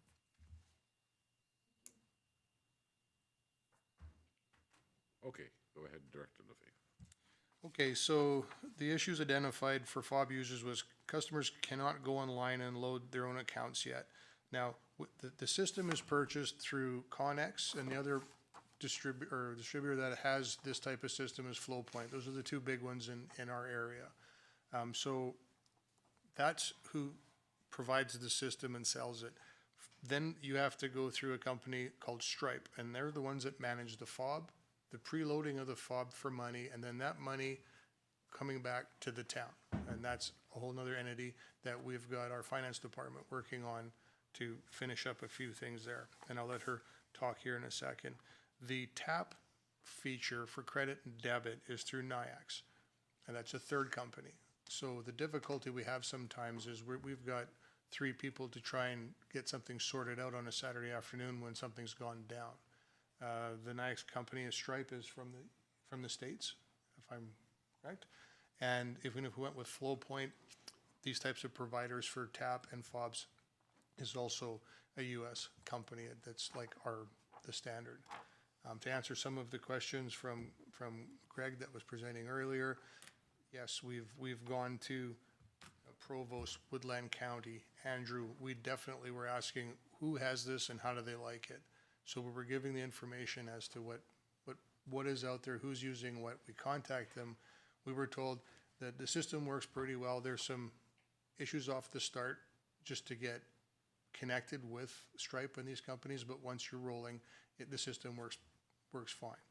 So that's why we decided then we would move forward with it. We did sit down with Megan and McKinley, the manager and the director of finance, and ourselves with the programming, and reviewed how it was going to tie into our system, how was this going to work before we signed, before we did anything. So we knew that that was compatible with the system. So we were comfortable then that like any new system, we're going to have a few hiccups, but hopefully it's fairly seamless. If anything like that is seamless. So that's the Stripe part. So the corporate services has been working with the payment company since June. We are awaiting final verification of our account for this feature to be fully functional. The finance manager has developed an interim procedure which involves payment being taken at the town office in person or e-transfer, and the public works, utilities, clerical manually loading the fob. So, and that part is working well. They're still working on connecting with Stripe so that we will then get our payment from them. But as far as the user goes, when he preloads his account at the front office and he taps his fob, they're working. That's been working since the start. Our issue really has been the tapping of the cards that's giving us the grief. So for the tapping users, customers having to tap their cards multiple times to fill their tanks. So the settings have been changed. So we can go on NIAX and start changing them. They're not around on the weekends. So on the weekends, we struggling, and as this is a brand new system, this is not even 30 days. It's been running and we're trying to get in behind. It's not terribly easy for a user. It's a little bit heavy in the background to set things, but we have been changing a couple of the set points. So settings have been changed a couple of times to find a solution that works for all users. The initial setup established a pre-auth amount in the cards for a transaction at $10. I don't know why that's where it was preset after the install was done. This amount was changed to a pre-auth of $150 because at $10 a piece, you're getting a cube and a quarter water every time. So we changed that to $150 pre-authorization, which is 20 cubes or 3,000 gallons. So the idea was you could tap the 150 and then you could fill a larger truck in bays 2 and 3, like a tandem, for example. This pre-authorization amount posted two problems. Number one, a customer would have to have an available balance of more than 150 on their cards to get water. And by default, most financial institutions still have set a $100 tap limit on a lot of the cards, not all of them, but on some of the cards. So since lane one is for domestic potable users, some people didn't have the 150 in their account to pre-auth to get a cube or two of water to haul home, is what some of the information we had received. So we went back in and we took lane one, dropped the pre-auth to $22. That gives them 3 cubes of water. That's 666 gallons. That's more than what a half ton or 3/4 ton should probably be hauling for sure, but at least they could get one fill, one tap, and pre-auth at a lower rate. So if they were a little low in the count, they could still get water. Remember, we took the pre-auth on 1 and 2 and pre-auth it to 150. So when you tap, it automatically confirms it's at least 150, like a gas station, and then it will dispense that amount. Not all, some of the issues we had, people's tap cards maxed at 100, so they could tap all day, but it wouldn't pre-auth 150 because they're pre-auth is set at 100. It's not like a gas station where you can pick 20, 40, 80, 100, 150, 200 until you get something that works. We have to preset it in the background. Customers reporting that tap is not working. So a remote reboot can be performed now by 3 different members. This is a short-term fix because we shouldn't have to be rebooting every time it has an issue, but that's the first thing we went to on the weekend and it had some success. And now there's 3 that can do that. Solution 2 is tap customers can download the Monex app and set up account to load their account and use their phone as a smartphone. There's a QR code, you can scan it, you can set it up, so you don't have to use your debit or credit card. You can set it up on your phone, preload the Monex app with your credit card through them, and then come back with your phone and tap, and then you can use it like a debit or credit. Customers can obtain a fob if they are regular users at the bulk water station. So if you're just going to be there and you live in the area and you're going, it's just recommended that you come to the town office for now, preload a fob with $150, whatever you want to do, and then you tap away until it's down. The process that we're trying to get happening now through finance is they can't get a receipt right now on site or on Monex to say, I have $75 left. But for those that really want it, they can contact or stop in at Public Works, and we can do that there for them if they wanted to get a balance, until we get this, this connection made between our system and the Stripe system. Number 4, customers may have to contact their card user. There may be security features on their cards that may need to be addressed. And I'm not saying any of these are all the problems we're having. These are some of the problems that we're finding out as we move on. So a large portion of the customers having issues we're finding are ATB and credit union card users. I don't know why. We have one individual that is from a credit union member. He was going to the bank today to find out if it's the credit union that's stopping this transaction from happening, not recognizing that type of a system. I know when I went there with my credit card, when we went there Saturday to reboot and get it going, I tapped 2, lane 1, it came on. I tapped lane 2, come on, I shut off, went to lane 3. My card was already shut down by my own bank because it was too quick, too much, and that's how they tell if someone's stolen your card and they're just testing it to see if it works. So that's a thing that could be happening. General issues, customers are not able to enter the number of cubic meters of water required and are not able to see a running total of volume that is being dispensed. Well, there are detailed instructions posted at the pay station at each lane explaining how to calculate at which dollar amount their tanks would be full. They could also know that the water rate is, $7.30 a cube. I need 10 cubes, that's $73.10, punched it in. When it gets to that amount on the screen, then you could stop it. We are checking into it because it would be a good option to have, is to have a running total. So they can stand on the ground, they can hit the go, get the thing running, and when they see themselves getting up to whatever is full, then they could stop it. We've had some complaints about the stop not working. When we've tried it, it's worked, but I believe people, if they say they're hitting stop and it's not working, it is on a glass on the screen and you touch it. So we're also getting a price on a stop button that would mount underneath. So when you feel you're full, you just push the big red button. It shuts you down and it automatically pops back out. So it's ready for the next one. So I mentioned those two. No paper receipts available on site. The solution is there is a QR code that customers can tap. If you've used a car wash that has the tap feature with your card, when you're done, you can go put your phone there. It shows a QR code. It automatically throws the receipt on your phone. You can email it to yourself. You can do whatever. So that's what this will do. And like I said, for now, if it's not doing it, until we can get connected with this company, get some solutions, they can come down to the Public Works and just say, I was at lane 2 at about 9 o'clock, and we can find your transaction and provide you a copy if you have to have one for now, until we get this connection together. And of course, another reason for this system change is not just the age and the problems we're having with non-payment, writing off accounts because people had charged up a considerable amount of money and then the credit card's been changed. We have no recourse to go after them and it just gets written off, and we're losing money when that happens. And we're not losing $40. We're losing a couple grand at a hit is not uncommon. Also, there is a perception that the rates were increased with this new system. The rates were not increased. The rates for bulk water increase annually every year at a 3% escalator, and they have for many, many years. So the water rates didn't all of a sudden go up because the system's in. They will be going up in January, the 3% escalator, as they always do. And the utilities department, just in a nutshell, when this thing got changed, people are complaining about the cost of water because some of them have openly admitted that there was ways you could beat the coin system to get really inexpensive water or free water. There's just been times. I know there's times when we would pull the coin boxes out to count coins and there's quarters in it.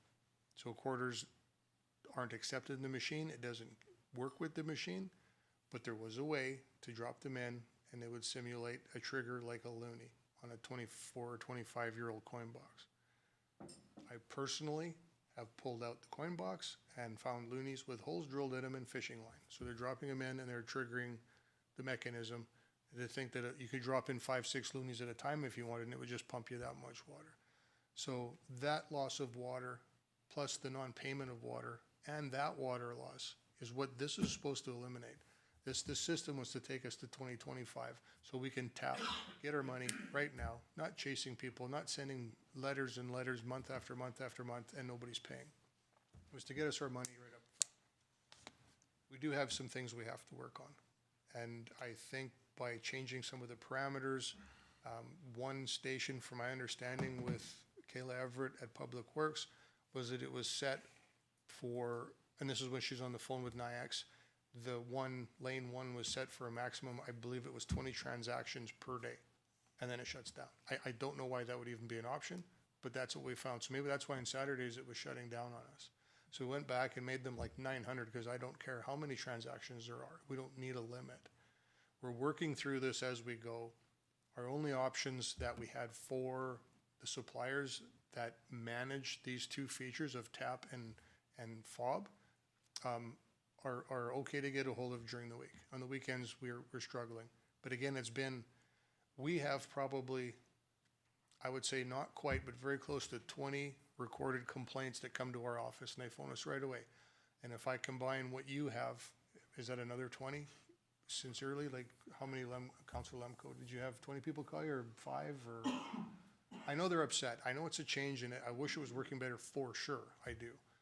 But we just, right now, today, we're probably at 1,250 transactions in 3.5 weeks. And if we got 40 complaints, well, we're working on those. We're trying to make it better. And we are gaining some win here with what we've been doing. Yeah, through his worship, Director LaFave. I've probably had, I'm going to say 6. And some of the ones you've got are probably the same ones I've got. Probably. So if you say 40, it's probably the same people complaining about the same thing. Yeah, we've got actually 18 complaints, but I know there's more. People aren't always calling when they're having an issue, and I understand, so. Well, and I think the biggest problem is that people drive in and to load water and it doesn't work. And now they just came to town and they're out of water at home. And again, what was wrong with the old system? So there was no receipt option with the previous system. There was not. Okay. The measurable cubes is what the biggest complaint that I'm hearing is that they don't want to know in time. They want to know in cubes what they're loading. So they already know how many cubes they can fit in their tanks, and especially if they're moving valves and stuff, on tank to tank, and to run and look at the time. So are we going to be able to do that? Are we going to install any type of a meter system, or we're just going to ask them to do the math themselves? No, we're getting pricing right now on this system to put a flow meter right by the control. So when you pre-auth your $150 and hit go and it starts pumping, you can watch that. You'll be all hooked up or whatever, connected or free airdrop, whatever you're doing. And when it gets to 10 cubes, push stop. Okay. And it will stop. Go ahead. So, thank you for the extensive report. I do have 2 questions. The one question is about, and maybe this is, I need this explained to me better. The concern that I've had expressed to me is about minutes of water dispensing, not cubes. And is that something that's accurate? Because most people would know the size of their tank. Mr. Mazechka rightly pointed out that people know the weight that they're allowed to carry if they're a large hauler. But for the average person, if they're filling a tank, they know how many cubes they need, not minutes. So is it addressed? That's what we were saying, is that Yes. we would have it set up as you're pumping, it's cubes. I mean, I can put as cubes. There is a way to get around it for now. I mean, you fill your truck and you stop it when you're full, and you may have to play with it a bit. But if you know it takes 14 minutes to fill that truck, the pump pumps the same flow, the same volume every time. You could do it that way to get by for now. Wouldn't want anybody crawling up and down 15 times till he's full. But until we get the system in, that would be a way to get yourself at the full mark based on time. The system is based on time. We're gonna have to bring in connections from the flow meters that are inside the building, run additional lines out, and connect a separate flow meter. That's what this system is, and that's what the other flow point system was, that we priced out. And then the other question I would have is, since I've been on council, we've talked about the importance of the bulk water station as a source of revenue, as well as being relevant for the region, and the importance of accurately capturing the cost, but also providing a service to the region, and for the municipality also having the revenue from there. And I think it's quite clear, like, just given the number of transactions that have taken place even since the new system has been put in place, it's well used, it's highly utilized, and this is one of the few ways that we have revenue generated. I would be very concerned about the fact that if there is extensive non-payment or defrauding the system, I've not heard of that. And I would expect that as, like, at this council table, that we would talk about that a little bit more. I mean, we've talked more about, you know, we put a system in place for water management a long time ago, several councils earlier, about individuals who are not paying their water bills, and then making sure that it went back to the landlord to then distribute to their tenants, because there was a system in place that had not changed much.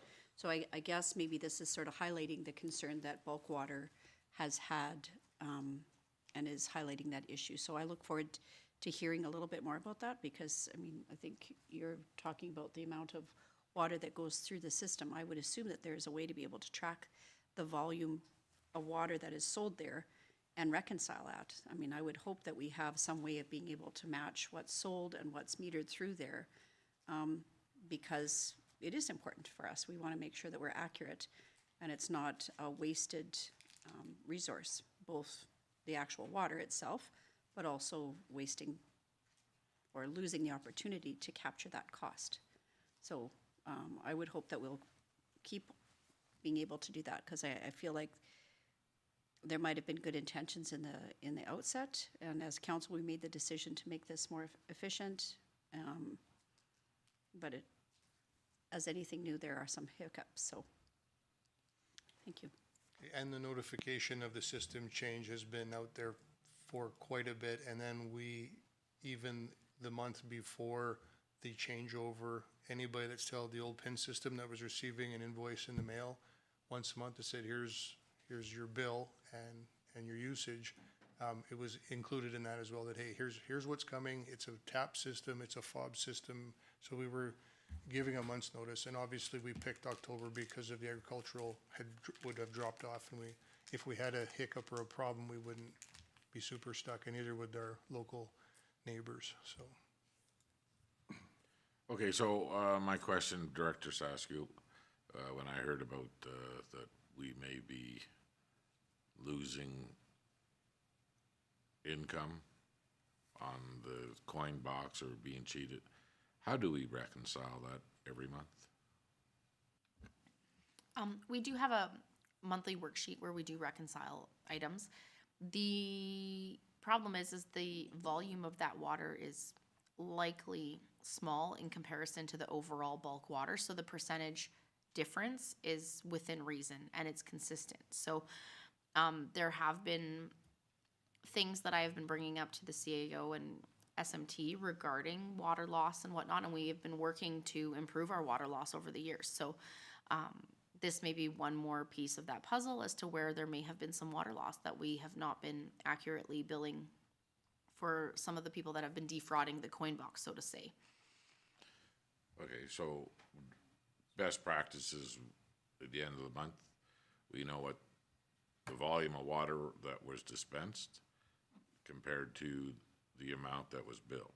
Yep, and we look at year-over-year comparisons, and it's been very consistently per month the same. So we have been looking into that, and we'll know more in this next month to see if there's been changes in our average bulk water sales, because our bulk water sales are very, very consistent. Obviously, we have some higher times in the summer, but if you look year-over-year comparison, the volumes they're very predictable. So This is something that we'll bring back when we see some data changing.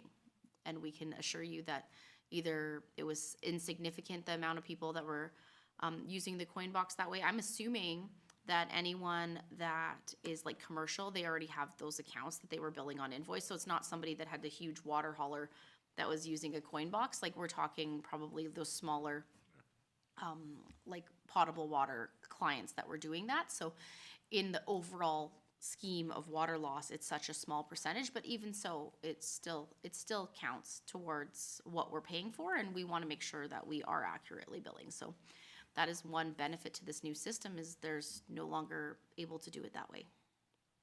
But this new system doesn't measure cubes. We measure cubes through our reservoirs, though. Like, we have metered areas where we can see how many cubes are. So there's a meter that goes into the bulk water station. There's 3 meters, one for each bay. Okay. So we know how much water was dispensed. Yes. So we know how much water is. So we know what the income is every month. Correct. Okay. Yes. And just for some clarification on the presentation that was made earlier, we did contact some of our bigger users that are Calgary, wherever, to offer the fob choice, so they're prepared when they get here, and they're like, no, we'll just use the credit card. All our drivers have cards. We don't want to mess with that. We just let them tap and go. So we weren't too concerned about that either. It's better for us if we don't have to manage the fobs and accounts and things. Just let them pay with their credit card and it's done. Well, I know firsthand with credit cards and how fickle it can be. When I had the car wash, when we first started accepting credit cards, it was a nightmare. It just took a while to get to the point where we were accepting all credit cards, because, and that's before there was a tap. I mean, so if somebody pulls up to potable water, lane 1 today, and there's $100 limit on their tap, they can tap, get $100 worth of water. $22 per tap, because we lowered it because the complaint was some of them don't have $100 and it wasn't letting them. So we lowered it to $22, which is the 660 gallons. So you get 660 gallons per tap at that $21. Is there any way that you can get any more? You can tap again. Oh, you gotta come back to the machine. Yep, and tap again, and then you can get another however much you need to stop. But lane 1 is typically, the consumption is about that, because they're filling up small trailers or a tank in the back of a half ton to go back to the acreage. So that one, we made it $22, I think it was. And then lanes 2 and 3, the bigger ones, we pre-auth that at $150, so they could fill, just over 3,000 gallons a tap. Okay, so people that want lane 1 potable water could maybe go purchase or get a fob at Public Works. I mean, if their tanks are bigger than 600 gallons. Or just tap again. And I just want to clarify, all those lanes are potable water. Yeah. All 3 of them. There's not, just because the one is for ag and oil field, that doesn't mean it's raw. That everything there is treated. Okay, so how are we set with, I got to clarify, there's a lot of numbers and this is new. The pre-auth on lanes 2 and 3, we lowered it to 100 because that was, a lot of the problem was the cards were not going over 100 for the pre-auth tap. So yeah, I'm sorry, not 150. We started at 150. Just recently, I think yesterday, we changed it to 100. And so far today, we haven't got any calls. So as we keep working at these bugs like you had to do with the car wash, we're slowly winning. okay. And how are we set up with accounts to accept this money? Are we getting through this? Yeah, that process, like the fobs themselves, have not been too many of our complaints, because most of the people on fobs were the people that prior had accounts with us. So they were coming to the town to pay their invoice at the end of the month. So the process for that was you pay your most recent outstanding invoice. We let them know that because this happened in October, that there would be one final October invoice, albeit smaller because it was only for a portion of the month. They prepaid the amount that they thought they would use, and at our front office, we have a shared spreadsheet with the utilities department, and we take the payment, we code it to the account, we let Kayla know, and then Kayla went and manually entered it into the account on their system. This part of this will be mitigated once they're striped, because through the app or online, they can use their credit card to enter in information, no different than you would like online purchasing of a sweatshirt. So you put in the amount that you want to put onto your account, and you could do it even without coming to the town office. So that's the part that is delayed because of Stripe. We've had this issue once before with Stripe trying to get things going, and it was with our visitor information center and our electronic campground payments. So it took nearly 6 months to get Stripe to recognize us as a actual entity. Stripe is not set up well for municipalities. And I think, like you said, American company, municipalities in Canada are obviously different than municipalities in the States. And every item that they have to verify us as an entity, we don't have. So we don't file tax returns. We tried to give them a GST return. They don't accept that. Our incorporation is so old, it's from 1906. We don't have an incorporation number, so all we have is a certificate. There's every single method we've exhausted. We even told them, we said, we had this problem with the campsite. Can you look at our profile and set us up a sister profile to that one? And they said, no, every profile, every entity needs a separate profile for each different subsidiary. So we've just been struggling along. So basically, we get one chance to submit thing in a week, and they get back to us within another week, and then they say, nope, that doesn't work. So then we try again. And we have submitted what they accepted for the campsite, and they didn't accept that this time. So obviously, we don't want to go digging and get them to not accept our campsite authorization at this time, because we don't want to go back to square one with that. So it's a challenge, and they assured us after all the challenges we had setting up the campsite that they were going to change their process so that they would make it easier for a Canadian municipality to get this authorization, because we are not the only ones. And apparently they haven't fixed that, because we're back in the same boat again. So that was a very long-winded answer, but overall the FOB process has been running smoothly. But for, like, someone in the agricultural industry that comes to town with their needs, not just for their house, but for their operations, they have a FOB, they get a FOB from the town. Theoretically, they should be able to load that FOB off their phone. Yes. And never have to come into the office. That is correct. So right now they have to come to the office. In the event that they are in the middle of a fill and they go past the dollars that is allotted on there, they will get NSF the next time that they log in. So they will have to come in and pay us before we can top up their account and they could use their FOB again. So there is controls if they've used too much of their FOB. I'm not sure, but a lot of the times with these programs, if you end up using the full amount and you have your credit card on file, it'll just top up that amount for that credit card and then prompt you if you want to put additional amounts on your account again. But because the Stripe part is not set up, that part of the functionality isn't yet available. So they prepay here, we put it on manually on the back end, they get to use their amounts, and then they have to come and prepay again. So it's very similar to what they were doing prior with the invoicing and having to come in and pay once a month. Go ahead. I just have a question about the questions that were raised earlier by Mr. Mazechka about the conversation with the county, because obviously most of the residents in Vegreville don't use the bulk water station. It would be commercial and people that live outside the community and or those that like to extensively water their lawn, like my husband. But realistically, is that a conversation that was had? Is that something that we would normally do to talk to our neighboring municipality to see how that would impact them? Just curious if that conversation took place. A direct conversation with the County of Benburn on my end did not happen. We notified the residents, like I said, prior to by sending out letters in their monthly billings that they would get, so they're aware what was coming and how it was going to work. We did that, but I did not reach out to the County of Benburn and say, this is what we're changing. It was brought up in our public meetings, it was brought up in budgets and different things, but I did not specifically send a letter or an email over going, hey, this is what's changing. Okay, no, and I wouldn't expect as a director that you would do that. I was just thinking like municipality to municipality, other department to department. that didn't take place? No?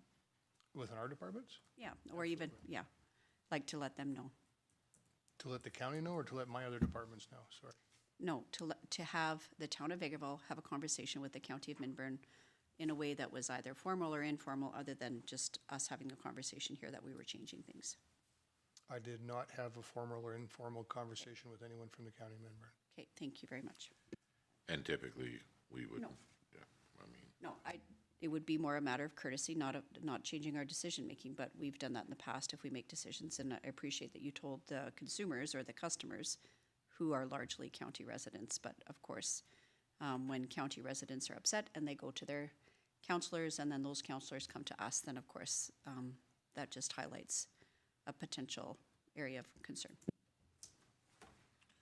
okay, so if everything goes good and you get a fob,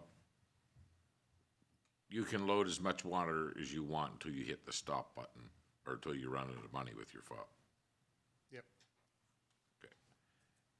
If 600 gallons on lane 1 is the most you can tap, 660, yep. 660, and you can go up to $100 on lane 2 and 3 on each tap right now.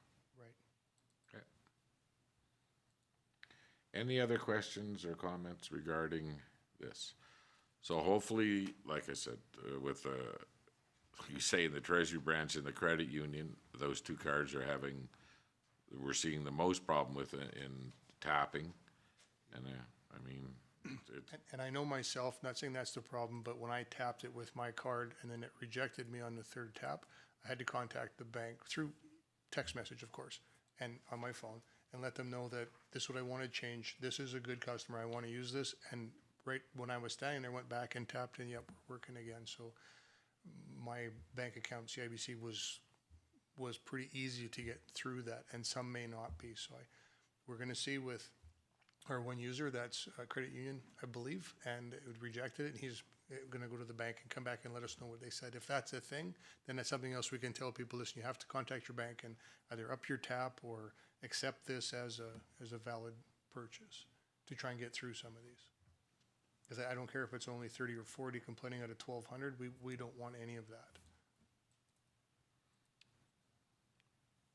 the only part I see as a problem is the maximum transaction on lane 1. That, like, at $22 or something seems low to me. When we watch who pulls into lane 1 because of who can fit in lane 1, I don't see them, typically they're not taking, you can't take 660 gallons in a 3/4 ton in the box with a tank. You can't haul that much weight. You can't put, 6,600 pounds back there. So the average acreage user that's coming up with a small trailer or their pickup is what we wanted to appease, and that's 80% of the users on lane 1. Anybody else comes in, well, then you may have to tap. And I can change it. If I change it to 44 and make it 1,300 gallons a shot maximum, I can do that too. And if we get people complaining that the pre-auth is too high, I may lower it, but I can certainly change it. The idea there, as I told you, was to drop it down so those that could afford water, if they were running towards the end of the month or whatever might be happening. Okay, well, I guess we're making changes. We're working our way through it. A flow meter, we're getting pricing on right now.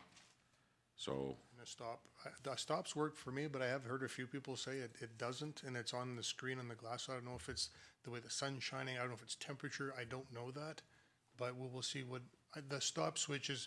Probably going to be quite inexpensive as compared to the flow meter, but we'll get it priced out. I'm just getting a message from Brianna. She watches. She says your average consumption of water in lane 1 is between $8 and $14. That's 80% of the purchases are right in there. So the $22 gives them a little extra if they wanted. So I think we got that covered. okay, well, you'll keep us updated, and if anybody is hearing any concerns, try to find out exactly what it is.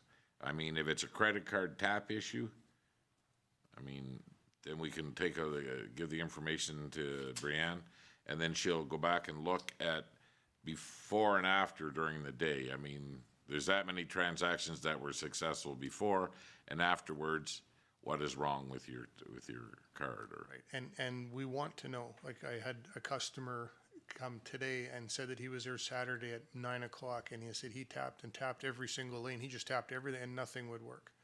And then he said he finally got lane 1 to work because he's an acreage user and he got it to work. So I went on the system and looked and it took him a few transactions to fill up. And I can see his transactions filling up on lane 1, but lanes 2 and 3 is reading absolutely nothing. It's not like when you tap it, it acknowledges you, it gives a message and says you're declined or something, because we get those. And I wasn't getting that, so I don't know if it was a card issue or not.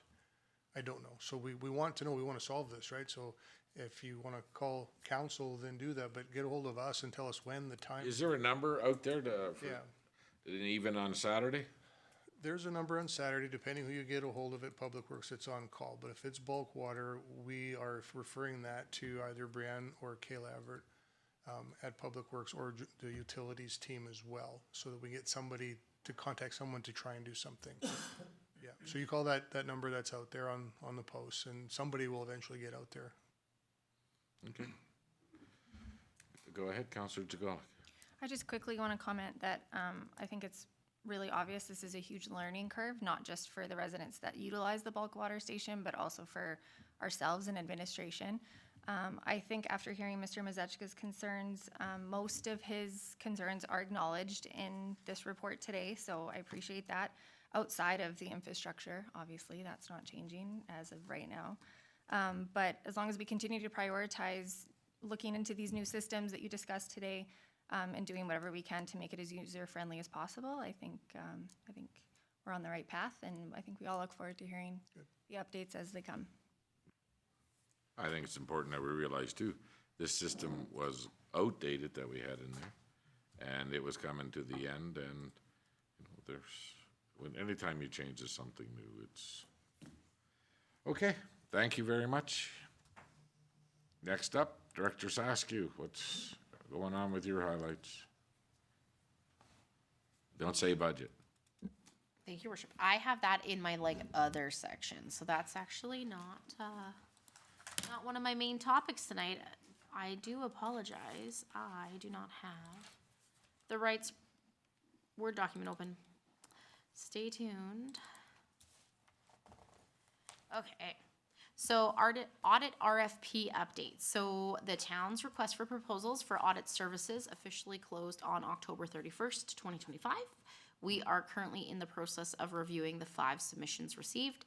An update and recommendation will be provided to council once the review process is complete. So stay tuned for that.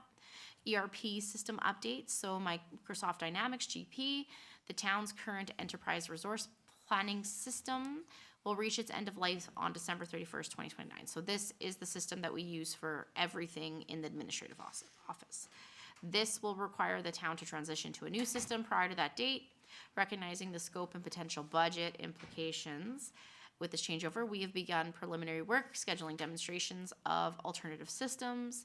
We currently have access to a sandbox, so that is what developers call the trial system. So we have a system, they've converted our data, not perfectly, but our data is in their system and we're playing in the sandbox right now. So that's really exciting. I have my staff looking all on their portions to see how the new system operates as, let's say, a utility bill runs. So we do have budgeted funds placed in the 2026 budget for this changeover, and we will continue to evaluate this system, other systems that we've been looking at, and we're also part of support groups with other directors, managers, and CAOs across Alberta. So it is something that GFOA has actually arranged. It's these little touch-based things. So I'm hoping at Alberta Munis I get some additional info from other colleagues as well. So once again, stay tuned for that one. We'll see what council approves for next year's budget for this conversion. At end of life, December 2029, we need to be fully converted by then. So that means that as of January 1st, we cannot do payroll. So we need to change sooner than that. And as it's abundantly clear, a lot of municipalities are having these issues. So I feel like the mid to early adopters will catch the early bird worm. I'm worried about implementation and changeover when there's 30 more people that need to be converted by the December date. So my goal is to convert either next year or the year after, obviously making an informed decision at that, but that is the overall overarching goal. And like I said, budget, time, constraints, those will all be things that we'll have to factor in. Other items, just quickly, a detailed IT review is still underway due to the Microsoft 11 update that occurred this October. It required us to inventory all computers, determine which ones are available for upgrades, and then source new ones that were not able to be upgraded. So large and important project. It is coming to a close and completion in the next 2 weeks. Tridus is going to be out one more time, I believe, actually tomorrow, and then, or Thursday. And after that, we should be complete on that section of it. And once again, as Councillor Curtis had alluded to, we are in the process of obtaining the higher level cyber security insurance for next year. Budget is underway. We've spent time working through the preliminaries, and I am currently preparing with my finance manager the first budget presentation to council on November 18th, 2025. So stay tuned. And also, we had a meeting with Alberta Munis on November 3rd regarding 2026 benefits. So I'm happy to report that the town has a favorable experience in 2025 compared to 24 and 23, and it's resulting in a 7.64% reduction of monthly premiums in 2026. So that is savings of $50,413 for the town and $10,380 for employees. So currently we pay for 100% of benefits for employees with the exception of short-term, long-term, and I think it's critical illness, accident, AD&D. So that by the employees paying for those portions of it, which are quite small, they do not have taxable benefits when they're on short and long-term. So, and that is Excellent. all I have. So yay, finally some good news when it comes to our benefit cost. Well, I mean, it was intentional, the way that we went about trying to get some of those costing down, so it's all good. We appreciate your department and sticking with it, so. Thank you. Any questions for Director Saskew? Okay, thank you. Let's move on, CAO. All right, thank you, Your Worship. Mine is kind of quick and easy because I have spent a lot of the time since the last ledge meeting working on election and then working on training. So, and then attending training with you guys. So I have spent a lot of time with council and really don't have much else to report to you because I see you guys almost daily. Okay, well, thank you very much. So upcoming events, November the 6th is Alberta Emergency Management Agency, more training. And where's this one at? At the Fire Hall. Okay. On Saturday, the November the 8th, is the Royal Purple 75th anniversary, and it's at the hall, and it starts at 2 o'clock. Town council meeting on the 10th. We're closed here on the 11th, a Tuesday, and the Remembrance Day ceremonies will be held at the Social Center starting at 11 o'clock sharp for the service. Okay, so are you going to need, Leslie, how many people are coming to the parade from council and what roles they're going to have and what hats they should wear? Yes, Your Worship. Juanita will be sending that information out in the next few days. Okay, thank you. Okay, is there any other business of council? Seeing none, we do have a closed session item, so I'll take a motion to go into closed session. Councillor Wawa makes the motion at 5:24. All those in favor? Councillor Curtis, are you still with us? Well, I am in favor. I see your hand. Okay, thank you. It's getting dark down here. Turn on your light.